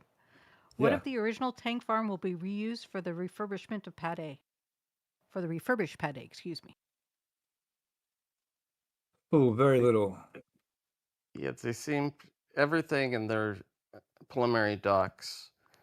It looks like there's going to be a mirror to the current pump farm, just on the other side of the pump farm blast wall. Most of the fluid bunker is gone, since it's directly in line with the flame trench outlet. Hard to say. Methane I think, tanks are, mate. yeah, Sorry, go on. nothing's going to be there. So nothing really was going to get reused.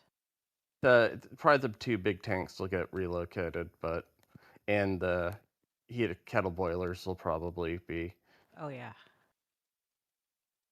Okay, so his second question is, will they leave a gap between the OLM and between the OLMB and the trench wall?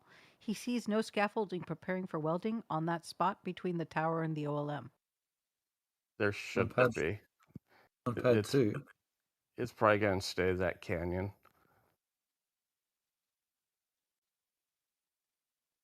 Sorry, on pad 2, you're saying? OLMB and the trench Yeah. wall. So, He's asking if there's I mean- a gap, if they're going to leave the gap. In Or, here. or the opposite side, where the stairs are. Oh, these. No, they get covered. Yeah.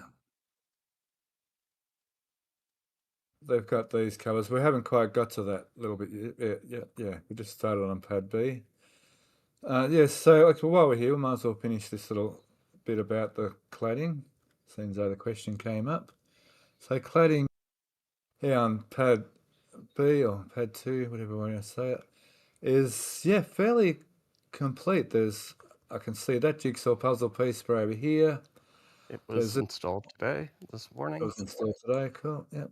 And we've got this little corner here to fill in, and this piece here that took 15 lifts to get up and fitted has now been fitted into here. And now what I think Crayman was asking, these pieces here will be going along there. And we see there's over here somewhere, where is it? There's that piece, where did I see it? Little triangle piece. They're up by the expansion loop to the right, in front of the mega bunker. Oh, that's right, yeah. This shot might show it. It does. Oh, there's one of the pieces, and another one of the pieces. The bits and pieces all over the place. But so that's almost complete. Just while we're on that shot, actually, over here we can see that they've fully put all the flex lines in here as well for both BQDs. And this week we saw some testing of these coming out and retracting almost together at the same time. And presumably it says right behind the main propellant line. It looks like those are exhaust fans. Or down in there. Yeah. Okay, yep.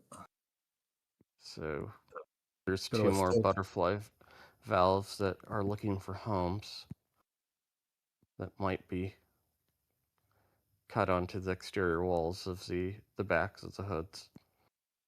okay, yep, to allow some ventilation or what have you. Yeah. And the covers for those 4 air vents towards the bottom. Yeah.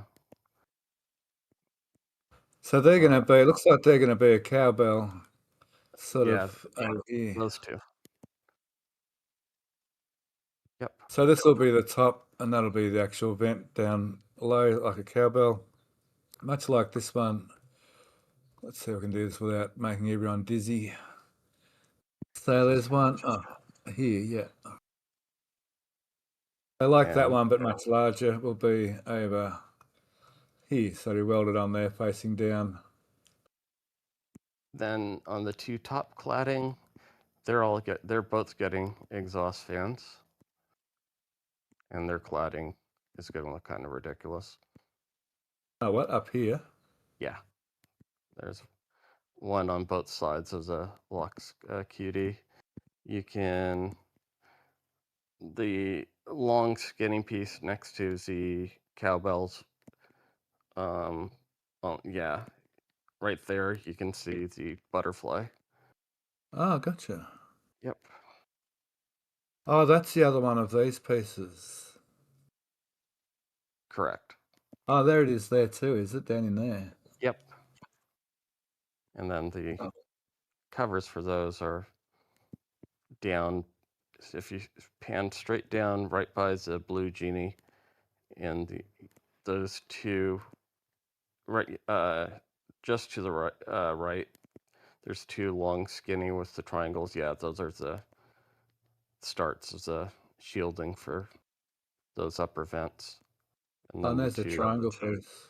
Yeah, for filling in the 2 sides or Yep, 4 cool. sides.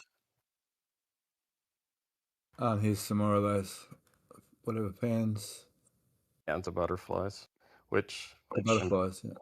yeah, in beginning thinks those are going to be venting out the top of the hood, back of the hoods.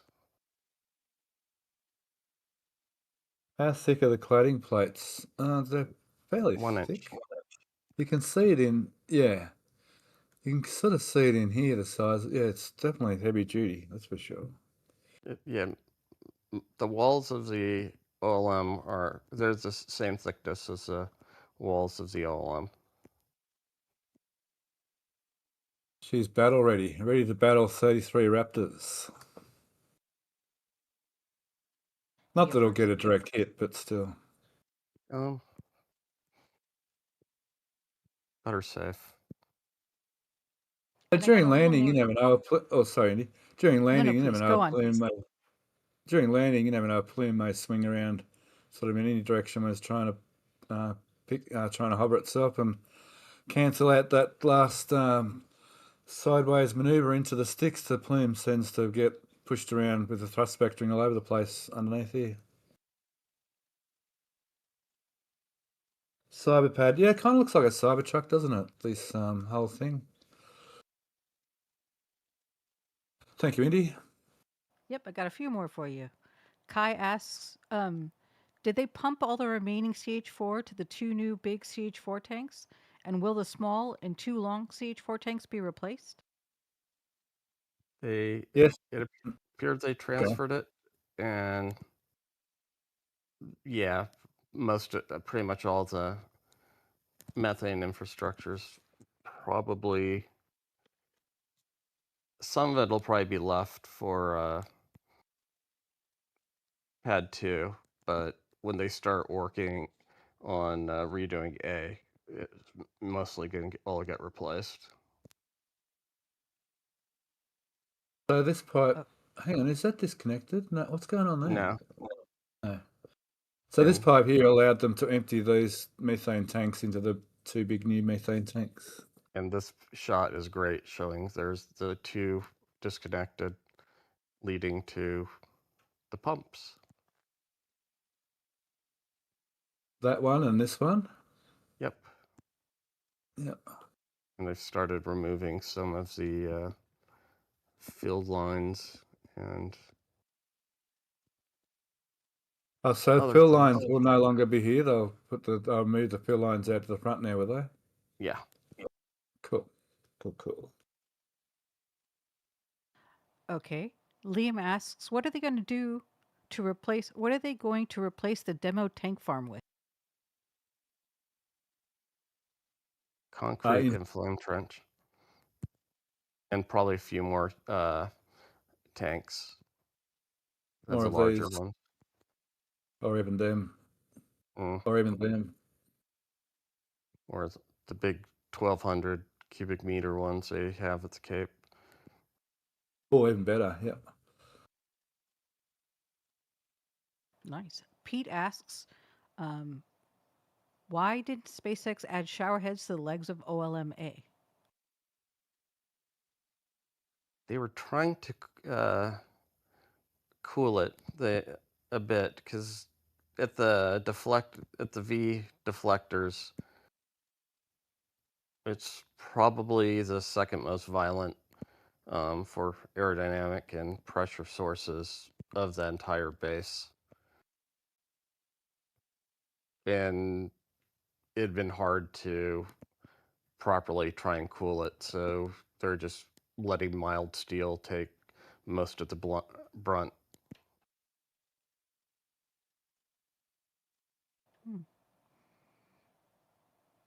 Thank you, Andy. Pointless anyways. Pete also asks, what's the boxed in area with 4 capped pipes between OLM2 and the chopsticks? Between the OLM2 chopsticks. I know what they mean. It's this on the staging pad. Possibly to pressurize a vehicle that's staged sitting here. Or possibly, I'm not sure exactly, but yeah, so far that's the leading theory. Yeah, if you go to the lower base, we might be able to see on the tower straight down, we might be able to see the high pressure lines or they're looping into the base. I need the other angle, hang on. It's one of the tricky angles. But yeah, they go into the base of that, the corner of that tower there, yeah. Here, we might be able to see them here. They come out down here. In that box. In that box? No, the end one, but the bike's leaning on. Ah. And then under the plywood, they intersect the propellant trench. Yeah. Oh, wow. So it's only gases. There's no cryo liquids here as far as we can tell, just gases and electrical. Yeah, there are 2 gas lines. More than likely, only 2 of those are fluids, and the other ones are probably electrical.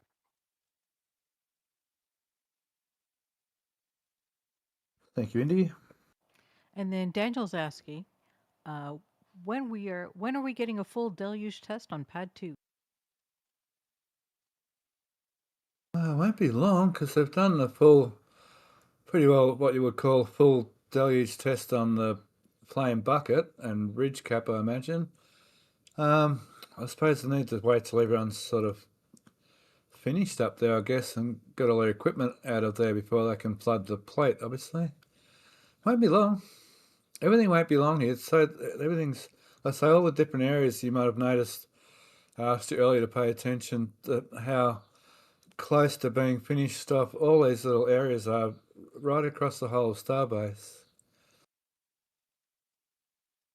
And They they haven't got to the clamps yet. They've got the clamps back out again, and these things are vertical now. They seem to be able to move these little cylinders. They seem to be able to fold out somehow. I still don't think we've seen everything here yet. So I think there's still something more to come on these clamp arms yet. There's a lot of scaffolding coming off of that thing. It's getting exciting. Yeah, because Yeah, they're going to have to true. remove a lot of that scaffolding very shortly because the doors are definitely incoming in the next week or so. These little doors on the arms, yeah. And also this Yeah. week we noticed the heat mat cabling's all gone, and down the bottom here there's all the welders and heat mat generators are all disappeared. It's getting really clean. Oh, and quickly too, that was my big gripe, was finally they've covered in most of the fluids trench is all covered in now too this week. Thanks, Indy. We'll keep plugging away at questions while we're going. And they Last question. It's going to take you to your next section that you want to talk about. Sure, I see Sinister, that. Thanks. Sinister Cow wants to know, is there any news on the air separation unit progress? Yes. Coming. Or not much, but yeah, we'll go there in a sec. 1,000,000,000 tons of scrap metal available at Pad A, Pad 1, yes, for sure. Let me just finish on Pad 2 here for a second. They're getting ready to pour the wall down here. They're adding more of the little wall along here as well.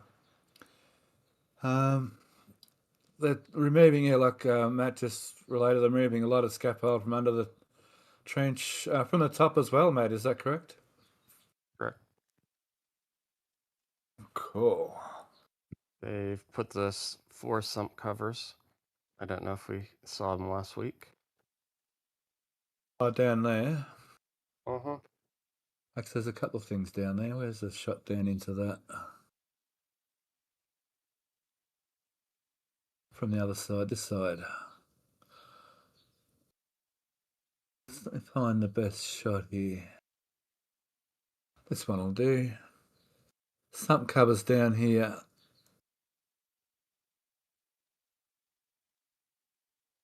Sump covers along here, perhaps? No, at the end, there's a 2 silver. There's a smaller one and the large. Yeah, those 2. That's Oh, those covers, okay. Do we expect to see covers over this whole area? they'll probably be like the plate along the wall. I don't imagine we're on risk gains of flames curling underneath. Even though that's highly dubious, but Yeah, there's a lot of fluid dynamics going on in this little area right here, I'd imagine. expansion, yeah.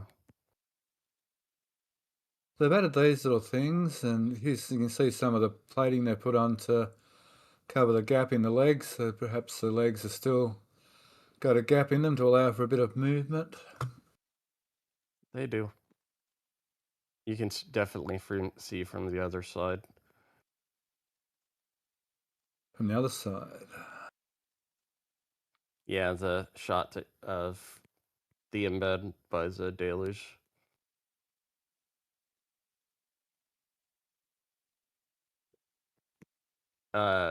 Looking at where we can see those pipes coming up the wall. Oh, yeah, yep. Where is it? This one. Yeah, if you zoom in, underneath the 2 portholes, straight down from where your hand is, you can see the 2 large gaps on either side of the leg. And the gap between the end of the OLM and the trench wing wall. Up here? Straight down. There's that shadow line. Yep, that's Gotcha. the gap between the OLM and the wing wall, and then the lower one is a leg. Ah, see, at the bottom of the OLM's about there, isn't it? That's the actual OLM there, isn't it? Yes. And then you can see the horizontal between the OLM and the walls. Yeah. Yeah, and Oh, it it's looks actually like they, got those. yeah, and it looks like they reinforced these welds as well because there's that T-frame.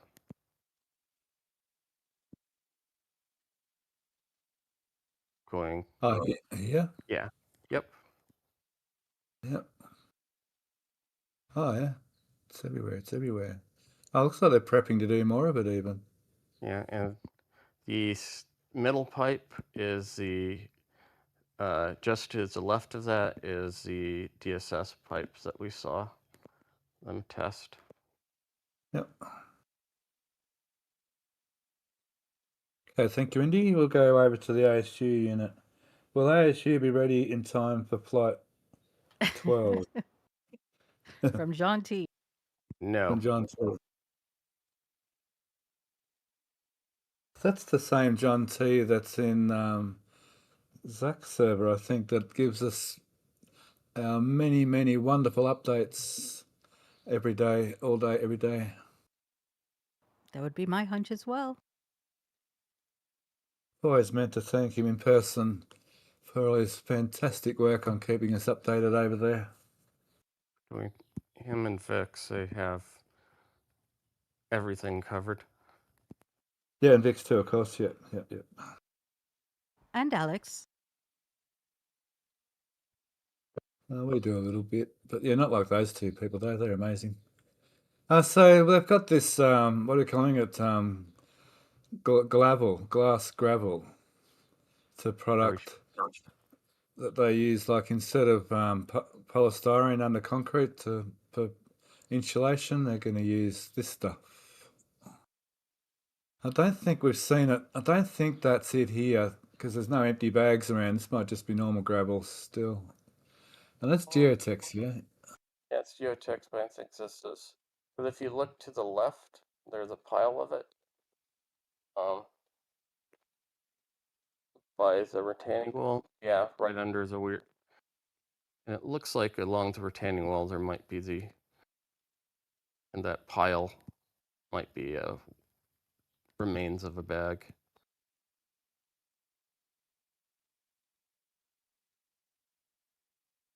But that's not that exciting or important. No.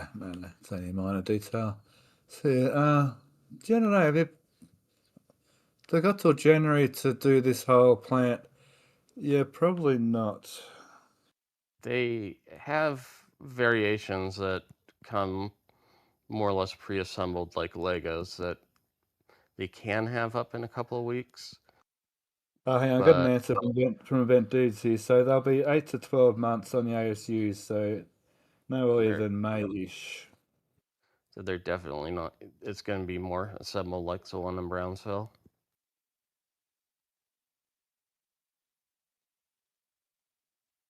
That was during a presentation I'm guessing that's that lady from the SpaceX made Kathy? to the comedian Cameron. Yeah, Kathy, thank you. Expect the road was a through here. while ago, wasn't it? The Yeah. Kathy conversation. Yeah, because I think she retired. Yeah, Event Dude brings stuff up from ages ago. He's amazing at bringing up facts like that. He goes really well, thanks. He does good, he does done good. All right.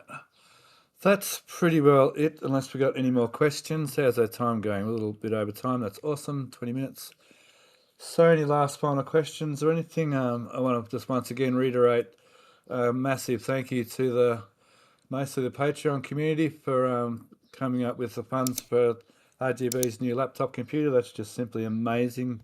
Our community is an amazing community. They're full of support and kindness, and I personally have felt that support and kindness myself just through kind words and encouragement over the time I've been doing these live streams. So, well, great big thank you to the RGB community.